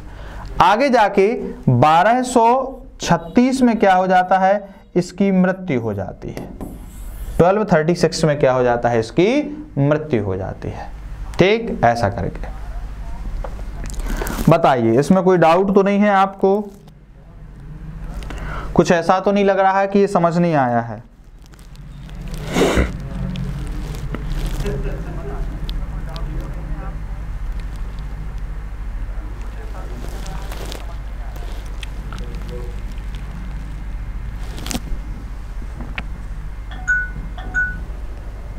देखिए मैं आपको बता दूं, इल्तुतमिश के समय में जो इक्ता व्यवस्था लागू की गई थी, और इसकी जो प्रशासनिक व्यवस्था है, आपके एक मेंस का टॉपिक है ये, ठीक है। प्रीलिम्स में तो आपसे पूछा ही जाता है, मेंस में आपको यही अच्छे से देखना होता है, ठीक है। तो जब हम मेंस पढ़ेंगे तब इसको हम डिटेल में देखेंगे कि कैसे लिखना है, ठीक है। ऐसा करके अच्छा, मेंस के बैच का जो आप लोगों ने सर ने आपको इन्फॉर्मेशन दी होगी, तो आपको पता ही होगा कि मेंस का बैच हम स्टार्ट कर रहे हैं। और अगर आप से संबंधित मतलब आपकी जानकारी में अगर कोई व्यक्ति है जिसको लेना चाहता है और मेंस के लिए प्रिपेयर करना चाहता है, तो आप उसको इन्फॉर्मेशन दे सकते हैं। तो हम मेंस का बैच जो है वो क्या करेंगे, जल्दी से जल्दी स्टार्ट कर देंगे। अगर हमारे पास मेंस के जो है जितनी जल्दी एक ठीक ठाक क्वांटिटी में बच्चे आ जाते हैं, तो हम उतनी जल्दी मेंस का बैच स्टार्ट कर देंगे, ठीक। ऐसा चलिए, तो इल्तुतमिश के बाद जो है आगे जो हमें देखने को मिलता है, जिसके संबंध में कहते हैं कि जो अगला शासक था, जिसका नाम था रुकनुद्दीन फिरोज शाह। क्या नाम हुआ करता था? रुकनुद्दीन फिरोज शाह। ऐसा, जब इल्तुतमिश की मृत्यु होती है, तो इल्तुतमिश के संबंध में यह कहा जाता है कि उसका कोई पुत्र जो है वो योग्य नहीं था, और यही कारण है कि उसने अपनी पुत्री, जिसका नाम रजिया हुआ करता था, उसको अपना उत्तराधिकारी घोषित किया था। लेकिन दिल्ली के मुसलमानों को ये बात जो है गवारा नहीं थी कि वो एक महिला के अधीन शासन करें, और यही कारण हुआ करता था कि जब क्या होता है, इल्तुतमिश की मृत्यु होती है, तो मृत्यु होने के बाद वहाँ के अमीरों के द्वारा शासक किसे बनाया दिया जाता है? तो रुकनुद्दीन फिरोज शाह नामक व्यक्ति को शासक बना दिया जाता है, ठीक। अब देखो, जब रुकनुद्दीन फिरोज शाह शासक बनता है, तो ये एक अयोग्य व्यक्ति हुआ करता था, और इसके समय में कुछ अन्य क्षेत्र के ये 3 क्षेत्र हुआ करते थे, जिसमें आप कह सकते हैं बदायूं, हांसी और पंजाब। बदायूं, हांसी और पंजाब के जो गवर्नर हुआ करते थे, वो इसके क्षेत्र में, इसके समय में क्या कर देते हैं? विद्रोह कर देते हैं, और विद्रोह कर देते हैं कि हम रुकनुद्दीन के अधीन शासन नहीं करना चाहते हैं, और वो अपनी सेना लेके आते हैं और दिल्ली को घेर लेते हैं। जब वो अपनी सेना लेके आते हैं और दिल्ली को घेर लेते हैं, साथ ही साथ रुकनुद्दीन का एक वजीर भी हुआ करता था जिसका नाम हुआ करता था जुनैदी। क्या नाम हुआ करता था? एक जुनैदी नामक व्यक्ति जो है वो इसका कौन था? वजीर हुआ करता था। ठीक है, ऐसा करके तो जो जुनैदी था, या जिसको आप कह सकते हैं कि निजामुल मुल्क जुनैदी, क्या नाम था? निजामुल मुल्क जुनैदी। निजामुल मुल्क जुनैदी जो है वो जो इसका कौन था? वजीर हुआ करता था। ये भी जाता है उन तीनों के साथ मिल जाता है, बदायूं के गवर्नर, हांसी के गवर्नर और पंजाब के गवर्नरों के साथ ये मिल जाता है और चारों मिलकर दिल्ली का घेरा डाल लेते हैं। अब रुकनुद्दीन फिरोज शाह दिल्ली से बाहर निकलता है, काय के लिए? इस विद्रोह को दबाने के लिए, यानी इनसे निपटने के लिए। इसी समय रजिया क्या करती है? जाती है और शुक्रवार के दिन, क्या की बात है? शुक्रवार के दिन की बात है, लाल कपड़े पहन के जाती है और जामा मस्जिद पहुंचकर दिल्ली की जनता से इस बात का आह्वान करती है। वो कहती है कि मेरे पिता जो कि इल्तुतमिश हुआ करते थे, उनकी ये इच्छा थी कि उनकी मृत्यु के बाद उनकी पुत्री यानी रजिया जो है वो शासिका बने। ठीक है, ऐसा करके और बड़े भावुक तरीके से वो वहां पर स्पीच देती है। तो शुक्रवार के दिन क्या होता है? मुस्लिम व्यक्ति, आपको पता है कि शुक्रवार के दिन नमाज अदा की जाती है और बड़ी संख्या, वैसे नमाज तो मतलब रोज अदा की जाती है, लेकिन शुक्रवार के दिन बड़ी संख्या में लोग नमाज अदा करते हैं। और उस समय लाल कलर का कपड़ा जो है वो न्याय का प्रतीक माना जाता था और रजिया जो है वो लाल कलर के कपड़े पहन के जाती है और जामा मस्जिद में पहुंचने के पश्चात दिल्ली की जनता से इस प्रकार का आह्वान करती है कि मेरी पिता की इच्छा थी कि अगली शासिका कौन बने? मैं बनूं। तो दिल्ली के जो लोग हुआ करते थे, जो अमीर वर्ग हुआ करता था, वो रजिया के शासन को स्वीकार कर लेते हैं और इस प्रकार से दिल्ली में विद्रोह हो जाता है। फिरोज शाह की हत्या कर दी जाती है और फिरोज शाह की हत्या करने के बाद दिल्ली की शासिका कौन बनती हैं? तो रजिया बनती हैं। कहते हैं कि फिरोज शाह जो है वो लगभग 7 माह तक शासन रहा। कितने माह तक? 7 माह तक का इसका शासन रहता है और उसके बाद इसका शासन क्या हो जाता है? अंत हो जाता है। और इसके बाद भारत अगला शासक कौन बनता है? शासक कौन बनता है? जिसको हम क्या कहते हैं? रजिया सुल्तान के नाम से जाना जाता है। ठीक, ऐसा करके रजिया 1236 में शासिका बनती हैं और 1240 तक जो है ये दिल्ली की गद्दी पर बैठी रहती हैं। ठीक, ऐसा। अब देखिए, रजिया जो है वो गद्दी पर तो बैठ गई थी, लेकिन अभी रजिया के साथ एक समस्या थी। समस्या ये थी कि जो हांसी, पंजाब और अगर हम बात करें जो कहाँ के बदायूं के गवर्नर हुआ करते थे, वो अभी भी दिल्ली को घेरे खड़े थे। ठीक है, और जो निजामुल मुल्क जुनैदी भी हुआ करता था वो भी उन्हीं के साथ में था। तब क्या किया जाए? तो रजिया ने इन चारों से निपटने के लिए कूटनीति का सहारा लिया और कूटनीति के सहारा के तहत उसने ये किया कि इन चारों के बीच में आपसी फूट डलवा दी। कैसे फूट डलवा दी? तो उसने ये अफवाह फैलाई कि रजिया जो है वो इंडिविजुअल तरीके से, यानी कि व्यक्तिगत रूप से सबसे मिली हुई है, ऐसा। और ये सब जो हैं एक एक करके किसके? रजिया की अधीनता को स्वीकार करने वाले हैं। जब इनमें आपसी ऐसी फूट हो गई तो इनको ऐसा लगने लगा कि आज तो हम साथ में हैं, लेकिन कल के दिन अगर सामने वाला व्यक्ति जो है वो रजिया की अधीनता स्वीकार कर लेगा तो हम तो अकेले पड़ जाएंगे। और ऐसी कंडीशन में उसने कूटनीति का सहारा लिया। इनके बीच में जो गठबंधन या संगठन हुआ करता था उसको तोड़ दिया और तोड़ने के पश्चात ये लोग अलग अलग हो गए और धीरे धीरे इन्होंने क्या किया? दिल्ली को खाली कर दिया और इस प्रकार से रजिया जो है वो दिल्ली में एक बार पुनः क्या हो गई? स्वतंत्र सत्ता संभालने में सफल हो गई। ठीक, ऐसा। चलिए तो इस तरीके से दिल्ली की शासिका कौन बन गई? रजिया बन गई थी। अब देखिए, रजिया के संबंध में यह कहा जाता है कि जब रजिया दिल्ली की सुल्तान शासिका बनी तो शासक बनने के पश्चात इन्होंने दरबार में आना शुरू किया। अब चूंकि आप जानते हैं कि जो इस्लाम है, इस्लाम में पर्दा प्रथा का प्रचलन था और तब भी पर्दा प्रथा का प्रचलन हुआ करता था। आप देखते हैं कि अभी भी पर्दा प्रथा का प्रचलन है, तो तब तो होगा ही होगा। लेकिन रजिया के द्वारा यहाँ पर पुरुषों की तरह कपड़े पहनना स्टार्ट कर दिए। कौन से? जो पुरुष वर्ग कपड़े पहनते थे उनकी तरह उन्होंने कपड़े पहनना यहाँ पर स्टार्ट कर दिए और पर्दा जो हुआ करता था उसको हटा दिया। ठीक है, ऐसे करके जो काबा हुआ करता था उसको पहनना उसने क्या कर दिया? स्टार्ट कर दिया। पगड़ी पहनना उसने उसको स्टार्ट कर दिया और ऐसे करके वो दिल्ली के दरबार में उपस्थित होने लगी। ठीक है, कुछ उलेमा वर्ग ऐसा हुआ करता था, कुछ परंपरागत धर्म से संबंधित वर्ग ऐसा हुआ करता था कि रजिया के इस प्रकार के पहनावा से वो संतुष्ट नहीं थे। क्या हुआ करते थे? वो संतुष्ट नहीं थे। तो किसी ने रजिया के इस बात का क्या किया? विरोध करना स्टार्ट कर दिया। ठीक, ऐसा माना जाता है कि जब रजिया यहां पर गद्दी पर बैठ जाती है तो रजिया गद्दी पर बैठने के पश्चात वो अपने कुछ विश्वास पात्रों को नियुक्त करती है। क्या करती है? कुछ विश्वास पात्रों को यहां पर नियुक्त कर लेती है। कौन से विश्वास पात्र यहां पर हुआ करते थे हमें देखने को मिल जाता है। तो उसके विश्वास पात्रों में एक व्यक्ति हुआ करता था जिसका नाम था एतिगीन। क्या नाम था? एतिगीन हुआ करता था और अल्तुनिया हुआ करता था। एतिगीन जो था इसको रजिया जो है वो वजीर के पद पर नियुक्त करती है और जो अल्तुनिया हुआ करता था इसको रजिया जो है वो कहाँ का? तो पंजाब का सूबेदार नियुक्त करती है। ठीक है, किसको नियुक्त करती है? तो पंजाब का सूबेदार नियुक्त करती है। साथ ही साथ एक और व्यक्ति हुआ करता था जिसका नाम था मलिक याकूत। क्या नाम था? मलिक याकूत। मलिक याकूत नामक व्यक्ति को वो घोड़ों का सरदार नियुक्त करती है, जिसको यहां पर कहा जाता है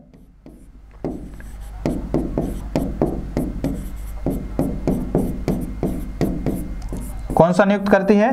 तो घोड़ों का सरदार जो है इसको नियुक्त कर देती है। ठीक है, ये जो पद हुआ करता था ये बड़ा महत्वपूर्ण पद था। कौन सा पद हुआ करता था? बड़ा महत्वपूर्ण पद हुआ करता था और ये एक ऐसा पद था जो किसी तुर्की मुसलमान को ही दिया जा सकता था, यानी तुर्क मुसलमान को ही दिया जा सकता था। जबकि मलिक याकूत जो है वो एक अबिसिनियाई व्यक्ति हुआ करता था, अबिसिनियाई मुसलमान हुआ करता था। ऐसा करके जिसकी वजह से जो एतिगीन, अल्तुनिया और भी जो रजिया के समय में अन्य मुसलमान हुआ करते थे वो कहीं ना कहीं रजिया का विरोध करने लगे। वो कहने लगे कि नहीं, आपको ऐसा नहीं करना चाहिए था। साथ ही एक तो पहली बात तो ये कि आप पर्दा प्रथा को स्वीकार करें, दूसरा जो गैर तुर्की व्यक्ति हैं उनको उच्च पदों पर नियुक्त ना करें। ऐसा आगे क्या होता है? कुछ समय पश्चात इसको कहा जाता था दीवान ए आखूर। क्या कहते थे? दीवान ए आखूर। ऐसे तो दीवान ए आखूर के पद पर नियुक्त कर दिया था। ठीक, अब देखिए कुछ समय पश्चात क्या होता है कि मलिक याकूत जो हुआ करता था, रजिया और मलिक याकूत के संबंधों पर लोग प्रश्न उठाने लगते हैं। कैसे प्रश्न उठाने लगते हैं? उनका मानना था कि जो मलिक याकूत नामक व्यक्ति है और रजिया है, इन दोनों के कुछ नाजायज संबंध हैं, यानी कि शायद इनके बीच में कुछ प्रेम प्रसंग है और आगे जाके हो सकता है ये लोग विवाह करें। ऐसा करके तो इस बात को लेकर राज्य में अफवाह फैला दी जाती हैं। कुछ लोगों का ऐसा मानना था कि रजिया जहां भी जाती है, जिस अभियान में जाती है, तो मलिक याकूत जो है उनके साथ में होता था, बहुत करीबी व्यक्ति था और इस बात को लेकर राज्य में थोड़ा सा मनमुटाव की स्थिति जो है वो हमें देखने को मिल जाती है। और रजिया का जो वजीर था जिसका नाम था एतिगीन जो है वो इसमें पर्सनल दिलचस्पी लेता है और वो इस बात का विरोध करता है। साथ ही अल्तुनिया भी क्या करता है? इस पर विरोध प्रदर्शित करता है। क्यों करता है? क्योंकि अल्तुनिया खुद चाहता था कि मैं रजिया से विवाह करूं। बात समझ आई? ऐसे करके तो इस बात में भी थोड़ा सा हमें देखने को मिलता है कि विरोध प्रदर्शित होता है। और जब ये बात राज्य में फैल जाती है तो ये बात फैलने से जगह जगह विद्रोह होने लगते हैं। जब जगह जगह विद्रोह होने लगते हैं तो रजिया इन विद्रोहों को दबाने के लिए एक जगह से दूसरी जगह जाने लगती है और कभी यहाँ के विद्रोह को दबाती है, कभी वहाँ के विद्रोह को दबाती है। ऐसा ही एक विद्रोह कहाँ पर होता है? तो 1240 में भटिंडा में होता है। कहाँ पर होता है? भटिंडा वाले क्षेत्र में होता है। रजिया जब इस विद्रोह को दबाने के लिए जाती है और इस विद्रोह को दबा रही होती है, उसी समय कुछ लोगों के द्वारा जो मलिक याकूत हुआ करता था उसकी हत्या कर दी जाती है। क्या की जाती है? उसकी हत्या कर दी जाती है। जब मलिक याकूत की हत्या कर दी जाती है और भटिंडा में जो विद्रोह हुआ था ये किसने किया था? तो ये अल्तुनिया ने ही किया था। अल्तुनिया के द्वारा रजिया को पराजित किया जाता है और पराजित करने के पश्चात उसे बंदी बना लिया जाता है और बंदी बना के जेल में डाल दिया जाता है। लेकिन रजिया जो है वो बुद्धिमान थी, उसने अल्तुनिया से तुरंत यहाँ पर क्या किया, बातचीत की और बातचीत करने के पश्चात उसने कहा कि ठीक है, अगर तुम चाहते हो तो हम विवाह कर सकते हैं, लेकिन मेरी एक शर्त होगी कि जब तुम विवाह कर लोगे तो तुम्हारा विवाह हो जाएगा, तो विवाह हो जाने के बाद तुम मुझे दिल्ली को पुनः दिलवाने में मदद करोगे, क्योंकि दिल्ली जो थी वो अब तक एतिगीन के कब्जे में पहुंच चुकी थी। किसके? एतिगीन के कब्जे में पहुंच चुकी थी। तब यहाँ पर अल्तुनिया के द्वारा बोला गया ठीक है, कोई दिक्कत नहीं है, मैं क्या करूंगा, इस प्रकार की चीजों को करने में सहायता करूंगा। एतिगीन के द्वारा दिल्ली पर अधिकार करके मुईनुद्दीन बहराम शाह को वहां का शासक घोषित कर दिया जाता है। बहराम शाह कौन? तो जो हमने देखा था रुकनुद्दीन फिरोज शाह, उसका लड़का था, ऐसा करके, सॉरी उसका लड़का नहीं था, ये इल्तुतमिश का तीसरा पुत्र हुआ करता। रुकनुद्दीन जो है ये बहराम शाह जो है ये कौन हुआ करता था? इल्तुतमिश का तीसरा पुत्र हुआ करता था। तो उसको वहां पर शासक नियुक्त कर दिया जाता है। यहाँ पर रजिया और अल्तुनिया जो है एक दूसरे से विवाह कर लेते हैं। विवाह करने के पश्चात अल्तुनिया अपनी सेना लेके आगे आता है और दिल्ली के पास दोनों में युद्ध, किस में युद्ध होता है? तो दिल्ली की सेना में और अल्तुनिया और रजिया की जो एक सेना हुआ करती थी, इन दोनों में युद्ध होता है। लेकिन दिल्ली की सेना के सामने रजिया और अल्तुनिया की सेना पराजित हो जाती है। पराजित होने के पश्चात ये यहाँ से वापस चले जाते हैं।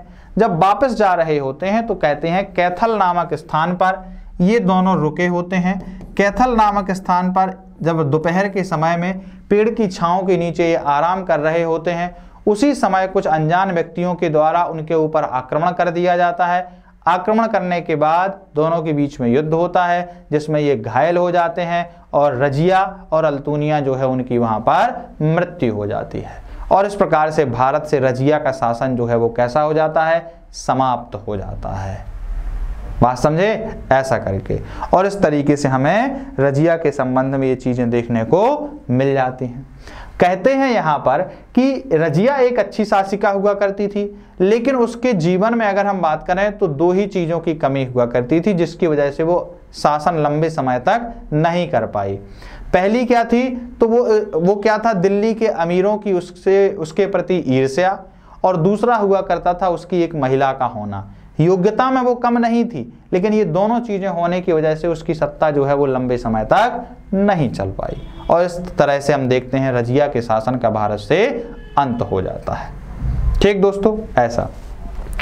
आप फटाफट बताइए मुझे, यहां तक कोई डाउट आप लोगों को? कुछ ऐसा जो समझ में ना आया हो?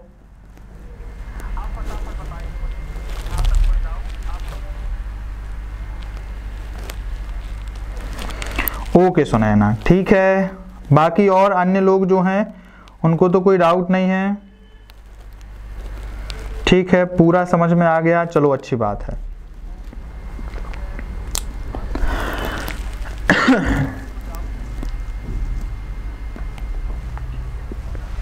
ठीक है, अब देखिए आगे हमें देखने को मिलता है कि रजिया के बाद, चूंकि रजिया का शासन तो यहां पर समाप्त हो गया, रजिया के बाद जो एतिगीन नामक व्यक्ति हुआ करता था, जो कि पहले कौन था? वजीर हुआ करता था, उसके हाथ में संपूर्ण सत्ता हुआ करती थी। और उसने यहां पर जो शासक नियुक्त कर दिया था, वो किसको नियुक्त कर दिया था? जिसका नाम था मुईनुद्दीन बहराम शाह। मुईनुद्दीन बहराम शाह। मुईनुद्दीन बहराम शाह जो है ये 1240 में गद्दी पर बैठता है और 1242 तक रहता है। लगभग आप कह सकते हैं कि 2 वर्ष तक जो है ये गद्दी पर बैठा रहा। इसके समय क्या हुआ? तो इसके समय कोई विशेष चीज नहीं हुई। आप इसके समय की 2-3 चीजें याद रख सकते हैं। इसने सल्तनत में एक नए पद का सृजन किया, जिसका नाम था नायब ए ममलिकात। क्या नाम हुआ करता था? नायब ए ममलिकात। ऐसा ये जो नायब ए ममलिकात का पद हुआ करता था, इसने ये सृजित किया और इस पद पर उसने एतिगीन नामक व्यक्ति को बैठाया। एतिगीन कौन? वही जिसके हाथ में सत्ता थी। ये पद कैसा हुआ करता था? तो देखिए नायब ए ममलिकात का पद, वो पद हुआ करता था कि जिस पर अगर कोई व्यक्ति आसीन है, बैठा है, तो तो उसके अधिकार सुल्तान के अधिकारों के बराबर थे। किसके अधिकार के? सुल्तान के अधिकारों के बराबर हुआ करते थे। बात समझे? ऐसा यानी कि आप ये कह सकते हैं कि नायब ममलिकात जो होता था, पद जो था, वो सुल्तान के अधिकारों यानी सुल्तान के दिए गए अधिकारों को, मतलब दिए गए आदेश को भी वो परिवर्तित कर सकता था। और हमें पता है कि ये पद उसने क्यों बनवाया, क्योंकि आपको पता है कि बहराम शाह को एतिगीन ने ही गद्दी पर बैठाया। एतिगीन नाम मात्र के लिए तो बहराम को शासक देना चाहता था, लेकिन सत्ता जो है वो किसके हाथ में रखना चाहता था? खुद के हाथ में रखना चाहता था। पावर जो है वो खुद के हाथ में रखना चाहता था, और यही कारण हुआ करता था कि उसने क्या किया, इस प्रकार के पद का जो है वो सृजन कर लिया। ठीक, और एतिगीन खुद उस पद पर बैठ गया। तो प्रश्न आपसे ये पूछा जाएगा दोस्तों कि भारत में या दिल्ली सल्तनत में नायब ए ममलिकात के पद का सृजन किसने किया था? तो कौन था? मुईनुद्दीन बहराम शाह नामक व्यक्ति हुआ करता था। बात समझे? ऐसा करके।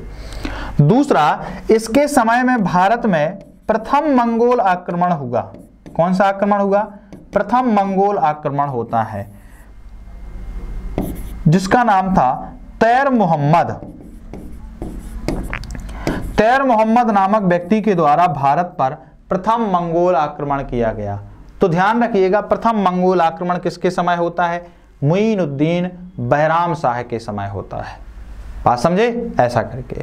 तो ये बहराम शाह हुआ करता था।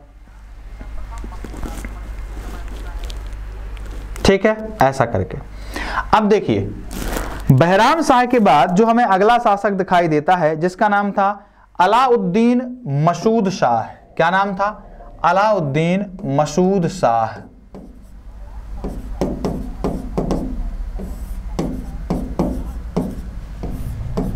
ठीक है, ये कौन था अलाउद्दीन मसूद शाह?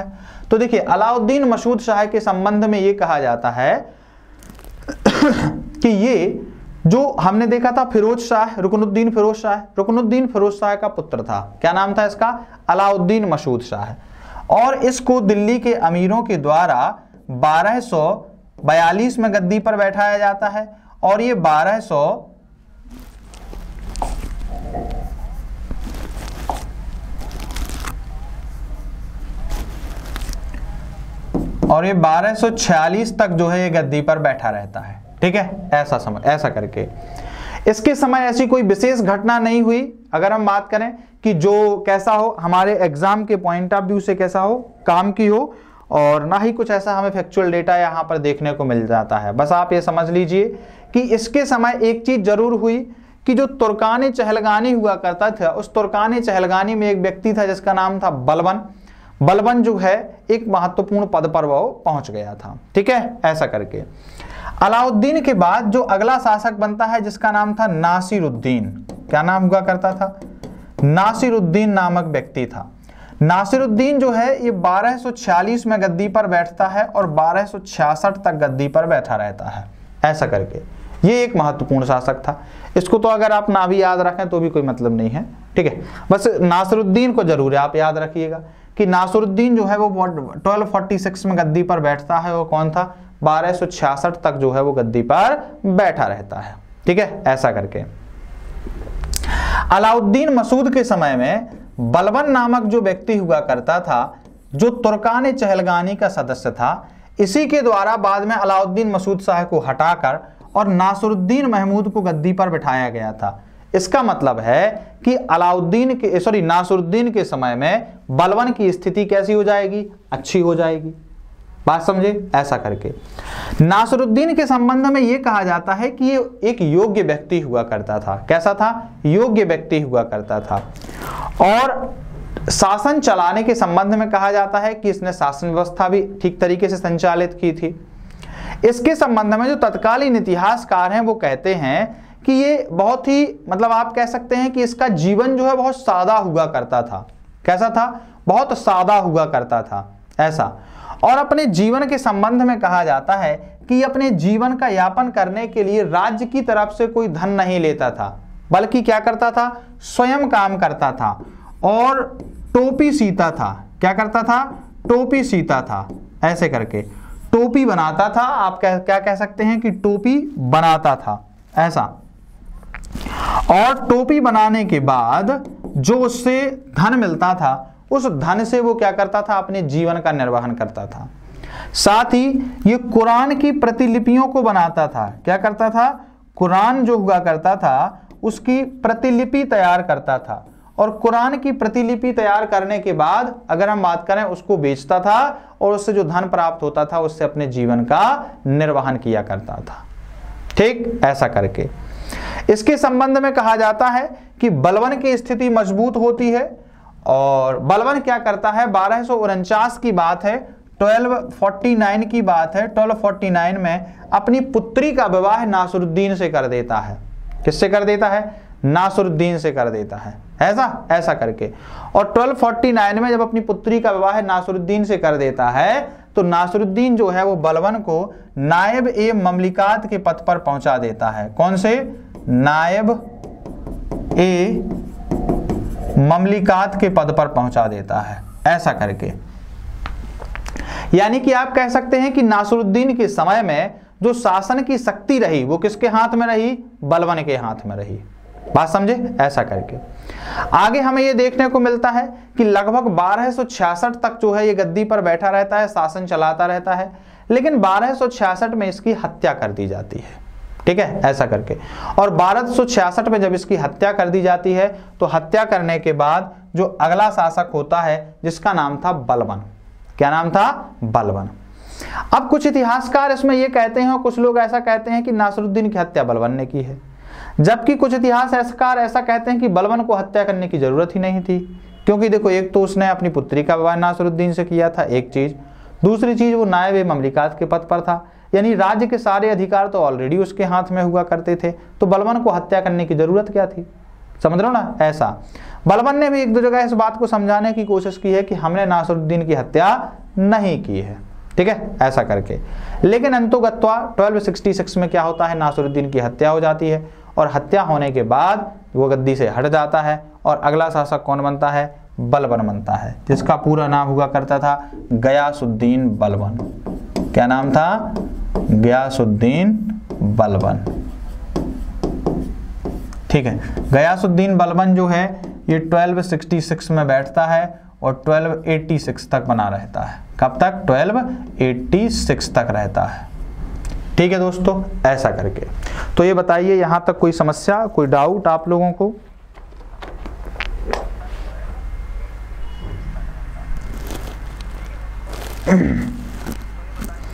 देखिए मिनहाज और सिराज जो हैं, मिनहाज और सिराज क्या करते हैं, तो मिनहाज और सिराज जो हैं वो नासरुद्दीन की तारीफ करते हैं, और वो दिल्ली का सर्वश्रेष्ठ सुल्तान उसको कहते हैं। वो कहते हैं दिल्ली सल्तनत का सर्वश्रेष्ठ सुल्तान जो हुआ करता था वो कौन था, नासरुद्दीन हुआ करता था। ठीक है, ऐसा। वो एक उदार शासक कहते हैं कि वो कैसा शासक था, एक बहुत ही उदार प्रवृत्ति का शासक हुआ करता था।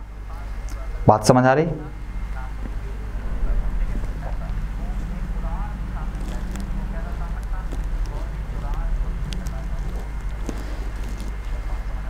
चलिए हम आगे देखते हैं। तो अगला शासक जो हुआ करता था वो कौन था तो देखने को मिलता है कि बलवन हुआ करता था। बलवन के संबंध में ये कहा जाता है कि ये एक तुर्क व्यक्ति हुआ करता था। कौन था, तुर्क था।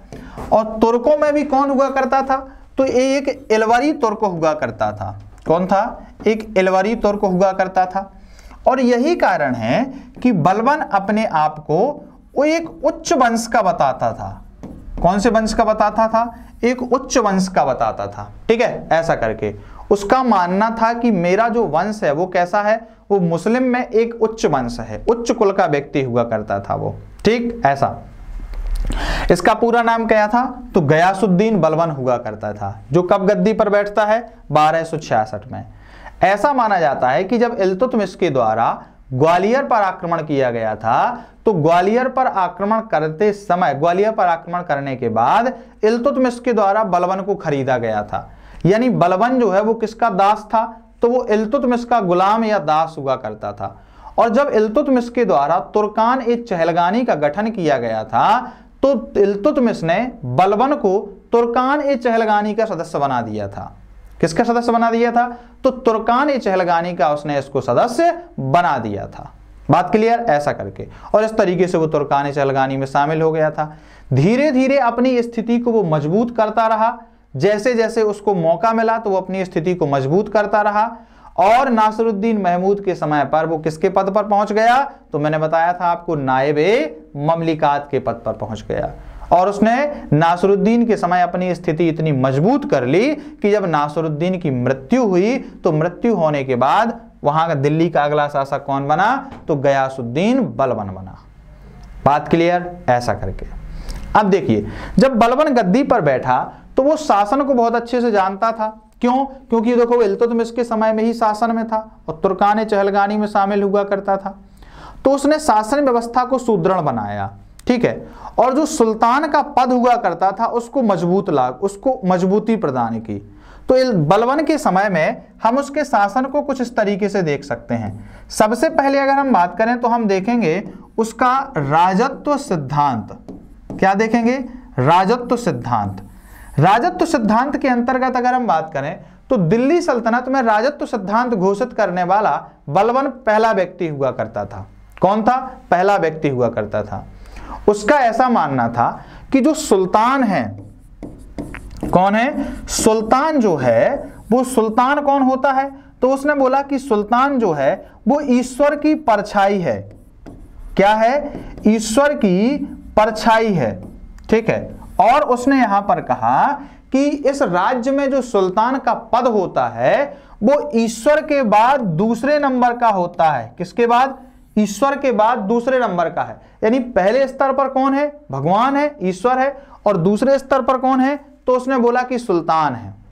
समझ रहे हो? ऐसे करके। और इस तरीके से अगर हम बात करें, उसने भारत में जो सुल्तान का पद हुआ करता था एक हिसाब से उसका एक दैवीयकरण कर दिया। क्या कर दिया? दैवीयकरण कर दिया। दूसरा अगर हम बात करें तो उसने सुल्तान के पद को गंभीर बनाने के लिए, गंभीर उसने क्यों बनाया? उसने मजबूत क्यों बनाया? तो उसने इसलिए बनाया क्योंकि हमने देखा कि इसके पहले जो सुल्तान बने, यानी इल्तुतमिश के बाद जो सुल्तान बने वो बहुत ही कम समय के लिए बने, ठीक है। तो सुल्तान के पद की जो प्रतिष्ठा थी, उसकी जो वैल्यू थी वो कम हो गई थी। ये वापस एक बार सुल्तान के पद की वैल्यू को लाना चाहता था। और यही कारण हुआ करता था कि उसने सुल्तान का पद जो है वो ईश्वर द्वारा प्रदत्त घोषित किया कि ये किसके द्वारा दिया गया है? ईश्वर के द्वारा दिया गया पद है, ठीक है। ऐसे करके ऐसा माना जाता है कि उसने सुल्तान के पद को प्रमुख बनाने के लिए, मजबूत बनाने के लिए उसने रक्त की शुद्धता पर बल दिया। किसकी शुद्धता पर? रक्त की शुद्धता पर बल दिया। उसने बोला कि सुल्तान का पद ऐसे ही नहीं मिल जाता है कि कोई भी व्यक्ति जो हो वो सुल्तान के पद पर बैठ जाए। नहीं, सुल्तान अगर बनना है तो उसके लिए जरूरी होता है कि जो व्यक्ति है वो उच्च वंश का होना चाहिए, अच्छे कुल का होना चाहिए, तभी वो एक अच्छा शासक बन सकता है। मैं एक इलवरी तुर्क हूं, मैं एक उच्च कुल का हूं। वो स्वयं को अफरासियाब वंश का कहता था। कौन से? अफरासियाब वंश का कहता था। तो वो कहता है कि मैं अफरासियाब वंश का हूं, इसलिए मुझ में वो समस्त योग्यताएं हैं, ठीक है, ऐसा। और वो कहता है कि सुल्तान पद के लिए जरूरी होता है, क्या जरूरी होता है? कि वो व्यक्ति उच्च कुल का होना चाहिए। वो रक्त की शुद्धता पर यहां पर बल देता है, ठीक है। ऐसा करके वो कहता है कि जब भी मैं किसी निम्न जाति के व्यक्ति को देखता हूं, जब भी मैं किसी ऐसे व्यक्ति को देखता हूं जो निम्न कुल का व्यक्ति है, ठीक है, तो मेरी आंखें जो हैं वो क्रोध से लाल हो जाती हैं और मेरा हाथ जो है वो तलवार पर पहुंच जाता है। समझे? ऐसे करके। तो ऐसा कौन कहता है? ऐसा बलबन कहता है, ठीक।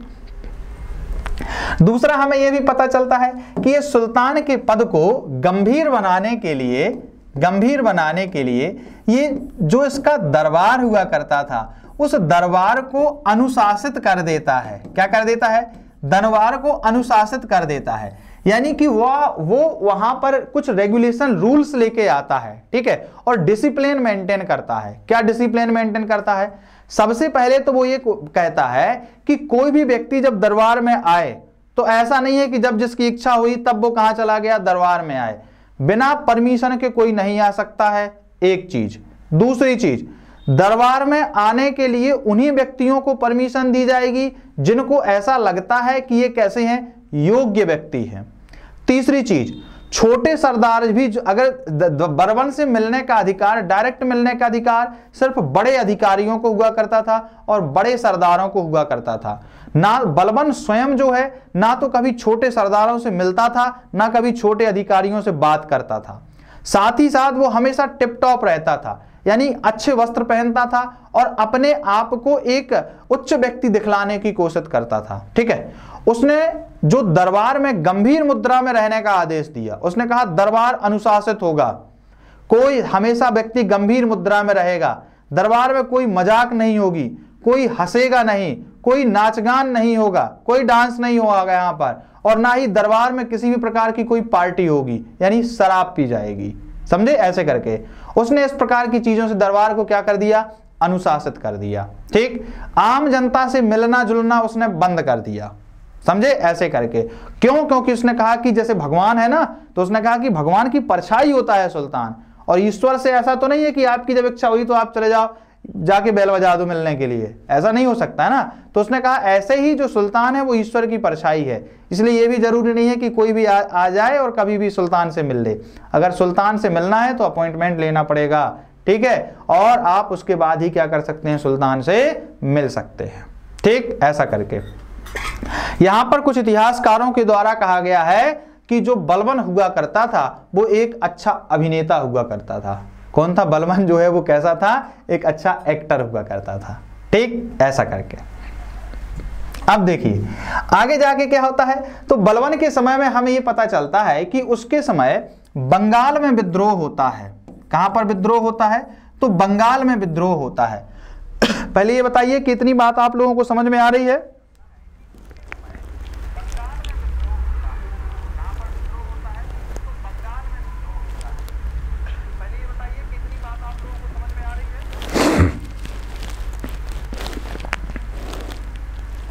ओके, ठीक है सुनैना।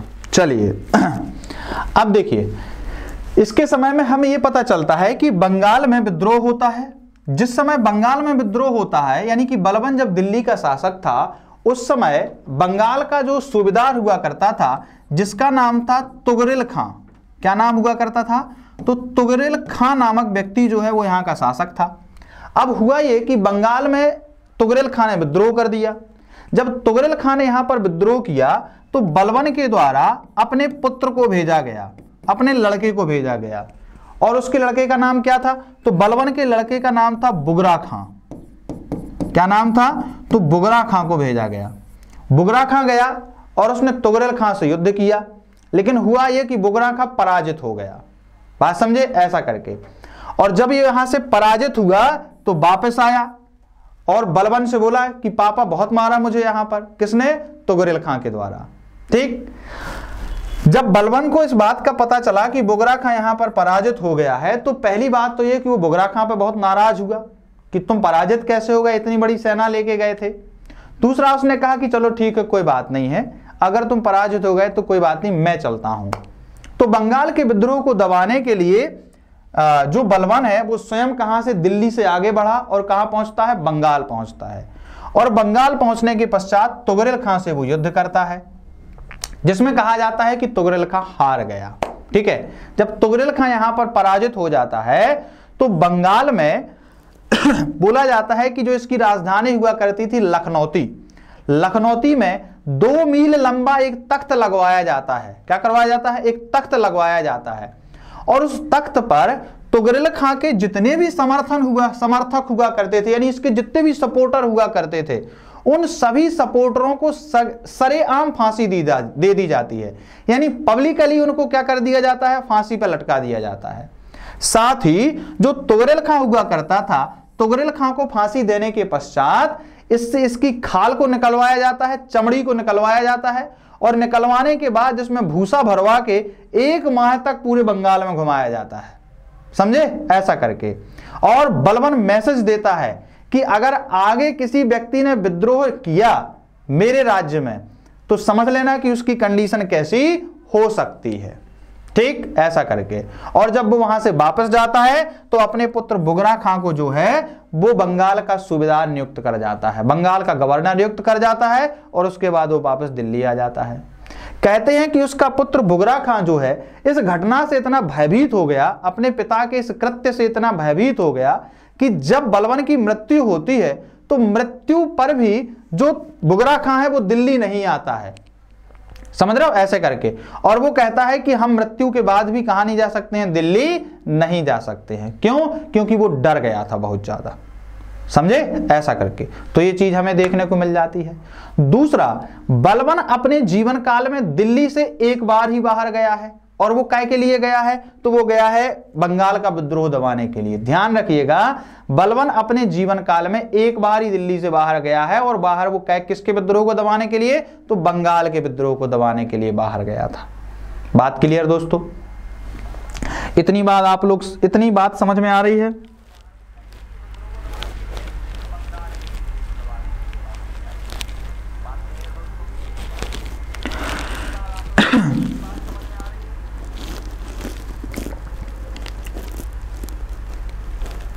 चलिए हम आगे देखते हैं। अब देखिए, इसके बाद हमें यह देखने को मिलता है कि जब इसने बंगाल को मतलब विद्रोह को दबा दिया, इसके अलावा कुछ राजपूतों के संबंध में इसने काम किया, जिसको आप कह सकते हैं राजपूत नीति के संबंध में भी इसने काम किया। हुआ ये कि जब बलबन शासक हुआ करता था उसी समय कुछ राजपूतों ने भी यहां पर विद्रोह करना स्टार्ट कर दिया, जिसमें राजपूतों में एक गिरोह हुआ करता था जिसको मेवाती कहा जाता था। क्या कहते थे? मेवाती कहा जाता था। ये मेवाती क्या करते थे कि दिल्ली के आसपास वाले क्षेत्र पर आक्रमण करते थे, उसको लूटते थे, और लूटने के बाद कहां चले जाते थे, तो जंगलों में चले जाते थे और बड़ा उत्पात मचाए हुए थे। ठीक है, बलबन जो है वो इससे बड़ा परेशान था। दूसरा, ये क्या करते थे कि लूटने के बाद जो राजपूत शासक हुआ करते थे उनके पास भी चले जाते थे, राजपूत शासक इनको शरण दे देते थे। ऐसा तब इनसे निपटने के लिए बलबन के द्वारा दिल्ली के आसपास के जो क्षेत्र के जंगल हुआ करते थे उन जंगलों को कटवाया गया, और कटवाने के बाद वहां पर सुरक्षा की दृष्टि से कुछ किलों का निर्माण करवाया गया, सीमावर्ती किलों का निर्माण करवाया गया।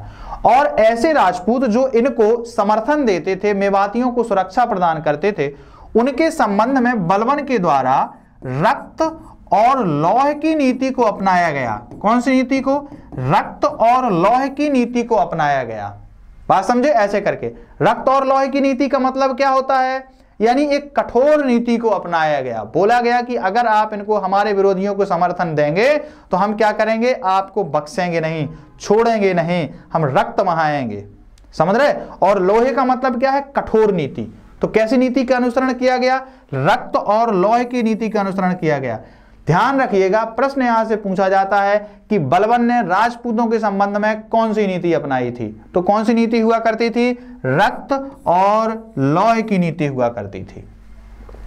बात क्लियर? ऐसा करके अब देखिए, इसके अलावा अगर हम बात करें तो बलबन के समय में मंगोल आक्रमण भी होते हैं। कौन से आक्रमण होते हैं? मंगोल आक्रमण होते हैं। और मंगोलों से बचने के लिए बलबन के द्वारा सुरक्षात्मक नीति का अनुसरण किया जाता है। कौन सी? सुरक्षात्मक नीति का अनुसरण किया जाता है, जिसमें वो क्या करता है, बलबन क्या करता है कि सीमावर्ती क्षेत्रों पर किलों का निर्माण करवा के वहां पर एक एक सैनिक टुकड़ी रखता है। साथ ही साथ अपने जो राजदूत हुआ करते थे, कुछ लोगों को जो एक कूटनीतिक और राजनीतिक व्यक्ति हुआ करते थे, इनको एज अ राजदूत बना के, यानी एम्बेसडर के रूप में किसके पास भेजता है, तो वो मंगोलों के पास भेजता है और मंगोलों से राजनीतिक संबंध स्थापित करता है। और इस तरीके से अगर हम बात करें, भारत में मंगोल जो आक्रमण होते हैं उनसे वो एक बार सुरक्षा दिलवाने की कोशिश करता है। ठीक ऐसा। इसके अलावा उसके द्वारा सैन्य संगठन में सुधार किया जाता है। सैन्य संगठन में सुधार करने के लिए बलबन के द्वारा यह किया जाता है कि एक नए सैनिक विभाग का निर्माण किया जाता है, जिसको कहते हैं दीवान ए आरिज। क्या कहा जाता है? तो उसके द्वारा एक नए सैनिक विभाग का गठन किया जाता है, जिसको कहते हैं दीवान ए आरिज कहा जाता है। ठीक है, ऐसे करके तो दीवान ए आरिज नामक एक सैन्य विभाग की स्थापना की जाती है। पहले जो सैन्य विभाग होता था वो किसके पास होता था, तो वित्त विभाग से सम्मिलित हुआ करता था। लेकिन अब इसने क्या किया, एक अलग से ही सेना का विभाग बना दिया, डिपार्टमेंट बना दिया। ठीक है, जिसका काम क्या था, जिसका काम था सेना की भर्ती करना, यानी नियुक्ति करना। ठीक है, उसको संगठित करना, उसको प्रशिक्षण देना, यानी उसको जो है समय समय पर ट्रेनिंग प्रोवाइड करवाना, और उनके लिए जितने भी हथियार थे उन सभी प्रकार के हथियारों का बंदोबस्त करना। तो ये किसका काम था? दीवाने आरिज का हुआ करता था। और दीवाने आरिज का गठन किसने किया था? बहुत इंपॉर्टेंट है, ध्यान रखिएगा, प्रश्न पूछा जाता है कि दीवाने आरिज की स्थापना किसने की थी? तो किसने की थी? बलबन ने की थी। और दीवाने आरिज कौन सा विभाग था? तो कौन सा विभाग था? सैन्य विभाग हुआ करता था। ठीक है दोस्तों, ऐसा करके आगे क्या होता है? तो आगे हमें यह देखने को मिलता है कि इसके द्वारा कुछ ऐसी जागीरें जो हुआ करती थी, जागीरों की जांच करवाई जाती है, जागीरों की जांच करवाई जाती है, जो अभी तक कैसी हुआ करती थी? जो इसके पहले वाले सुल्तान थे जो छोटे छोटे समय के लिए हुए, उन सुल्तानों ने कई लोगों को दान में दे दी थी। ठीक है, और ये ऐसा क्यों करना चाहता था? ये ऐसा इसलिए करना चाहता था, इन जागीरों की जांच इसलिए करना चाहता था क्योंकि अपनी आर्थिक स्थिति को मजबूत करना चाहता था, अपनी आय में वृद्धि करना चाहता था। इसलिए चाहता था कि ऐसी जागीरें जो दान में दे दी गई हैं, जिनसे मुझे कोई टैक्स नहीं प्राप्त हो रहा है, उन टैक्स प्राप्त ना होने वाली जागीरों की मैं जांच करवाऊं और वापस उन्हें अपने क्षेत्र में मिलवाऊं।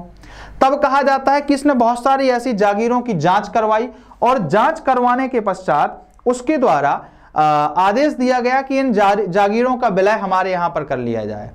लेकिन उसका जो वजीर हुआ करता था जिसका नाम था फकीरुद्दीन, उसके कहने पर इसके द्वारा बोला गया कि ठीक है, इन जागीरों को अपने यहां पर मिलाया जाए, लेकिन ध्यान दिया जाए कि ऐसी जागीरें जो असहाय लोगों के पास में हैं। असहाय मतलब जैसे कोई विकलांग है, ठीक है, उसके पास में है, कोई विधवा है उसके पास में है, मान लो किसी को कि पेरेंट्स नहीं बचे हैं, बच्चे हैं सिर्फ, उनके पास में यानी पालक नहीं बचा है, तो अगर कोई असहाय है उनके पास अगर कोई जागीर है तो उसको ना जब्त किया जाए, अन्य लोगों के पास जो भी जागीर है तो उसको जब्त कर लिया जाए। ठीक, ऐसा करके और इस तरीके से इसने बलबन के द्वारा कार्य किए गए और अंत में 1286 में 1286 तक पहुंचते पहुंचते अगर हम बात करें, इसने सारे काम संगठित किए, लेकिन 1286 में इसकी क्या हो जाती है? मृत्यु हो जाती है। ठीक, ऐसा करके तो 1286 में इसका शासन समाप्त हो जाता है। अब आप लोग बताइए कि यहां तक कोई दिक्कत, मतलब यहां तक आपको समझ में आ रहा? कुछ ऐसा तो नहीं है जो आपको समझ ना आ रहा हो? तो हम उसको एक बार देखने की कोशिश करते हैं।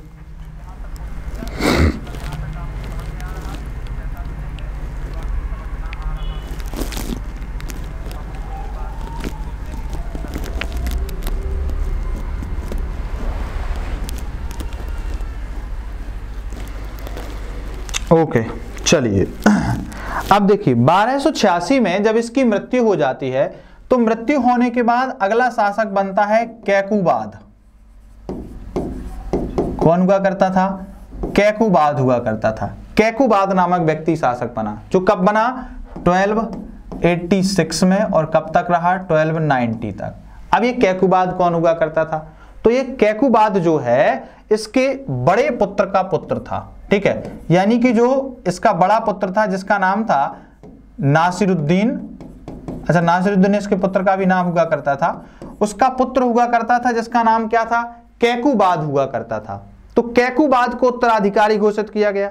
जबकि अगर हम बात करें कि बुगरा खां जो हुआ करता था, जो कहां का था? बंगाल का शासक हुआ करता था, तो बुगरा खां भी उस समय जीवित था, लेकिन अपनी पिता की मृत्यु के बाद भी वो कहां नहीं आया? वो दिल्ली नहीं आया, और दिल्ली में आने के बाद उसने अपने आप को उत्तराधिकारी घोषित नहीं किया।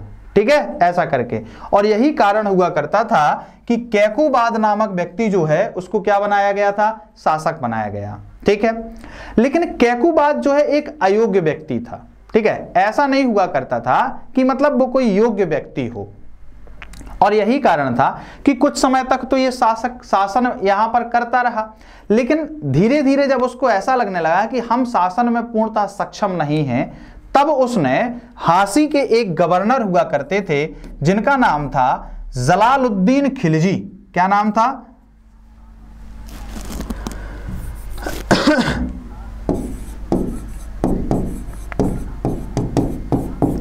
जलालुद्दीन खिलजी जो हुआ करते थे ये यहां पर आए, और आने के पश्चात अगर हम बात करें कि जलालुद्दीन खिलजी जो हुआ करते थे, जलालुद्दीन खिलजी आए और इन्होंने अपनी सहायता करने, यानी कैकुबाद ने सहायता करने के लिए किसको बुलाया? जलालुद्दीन खिलजी को बुलाया और ये इसकी सहायता करने के लिए आ गए। आप ऐसा कह सकते हैं कि कैकुबाद इस समय नाम मात्र का शासक हुआ करता था, यानी कि जो शक्ति थी वो किसके हाथ में आ गई थी, जलालुद्दीन खिलजी के हाथ में आ गई थी। 1290 के आसपास तक अगर हम बात करें ये शासक बना रहा, लेकिन किसी कारण से जब इन दोनों के बीच में मनमुटाव की स्थिति उत्पन्न हो जाती है तब जलालुद्दीन खिलजी के द्वारा कैकुबाद की हत्या करवा दी जाती है और कैकुबाद की हत्या करके क्यूमर्स नामक व्यक्ति को गद्दी पर बिठाया जाता है। कौन? क्यूमर्स नामक व्यक्ति को। कैकुबाद के समय में एक चीज जरूर होती है कि जो बंगाल का शासक था जिसका नाम क्या था, बुगरा खां, ठीक है, बुगरा खां अपने आप को स्वतंत्र घोषित कर देता है, यानी बंगाल में अब वो कैसा कर देता है, अपने आप को स्वतंत्र घोषित कर दिया, यानी दिल्ली से बंगाल अब कैसा हो गया, स्वतंत्र हो जाता है। ठीक, इसके बाद क्यूमर्स नामक व्यक्ति शासक बनता है। कुछ समय तक क्यूमर्स नामक व्यक्ति शासक बना रहता है, लगभग 3 माह तक ये शासक रहता है और इसके समय में सत्ता किसके हाथ में रहती है, तो जलालुद्दीन खिलजी के हाथ में रहती है। अंत में क्या होता है, जलालुद्दीन खिलजी जो है वो क्यूमर्स की भी हत्या कर देता है और 1290 में क्या होता है, 1290 में क्या होता है, जो गुलाम वंश होता है उसका अंत हो जाता है। गुलाम वंश का क्या हो जाता है, अंत हो जाता है। ठीक, ऐसा करके और गुलाम वंश के अंत होने के पश्चात जलालुद्दीन खिलजी के द्वारा 1290 में एक नए वंश की स्थापना की जाती है जिसको हम कहते हैं खिलजी वंश। क्या कहते हैं, खिलजी वंश कहा जाता है। ठीक है दोस्तों, ऐसा करके और इस तरीके से आपका गुलाम वंश या ममलूक वंश कंप्लीट हुआ। अब बताइए इसमें कोई डाउट हो तो।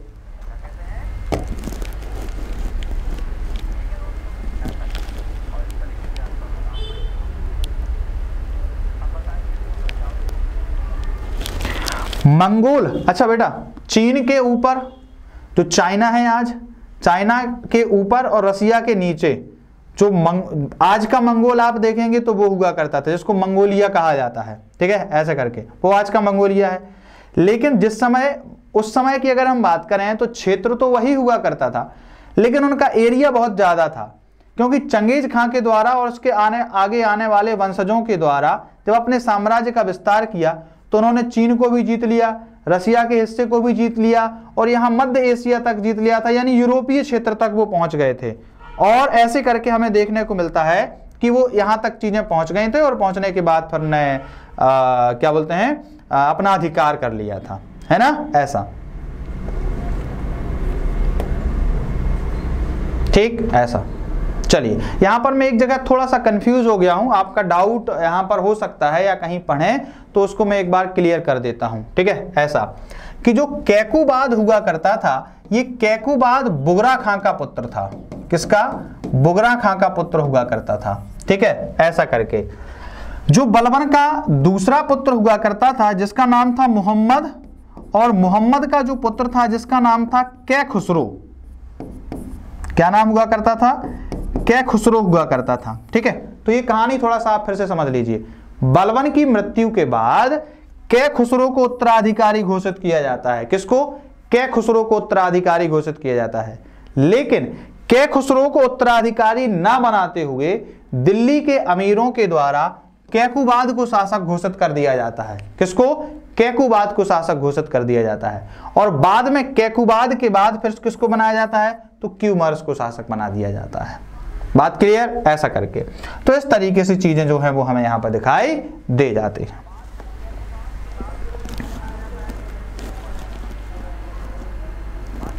हाँ, प्रेजेंट डे अमित जो है वो मंगोलिया को आप कह सकते हैं, बिल्कुल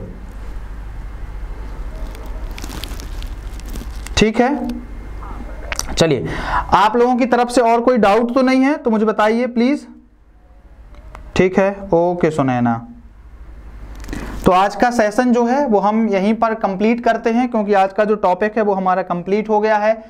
कल जो है वो हम एक नए टॉपिक के साथ मिलेंगे। कौन से? खिलजी वंश के साथ में, है ना, ऐसा। तो आज आप पढ़ लीजिएगा, एक बार वीडियो और देख लीजिएगा, क्वेश्चन सॉल्व कर लीजिएगा, और अगर आपको लगता है कहीं कोई डाउट है, कहीं कोई दिक्कत हो रही है तो मुझे बताइएगा और अपन क्या करेंगे, उसको सॉल्व करने की कोशिश करेंगे।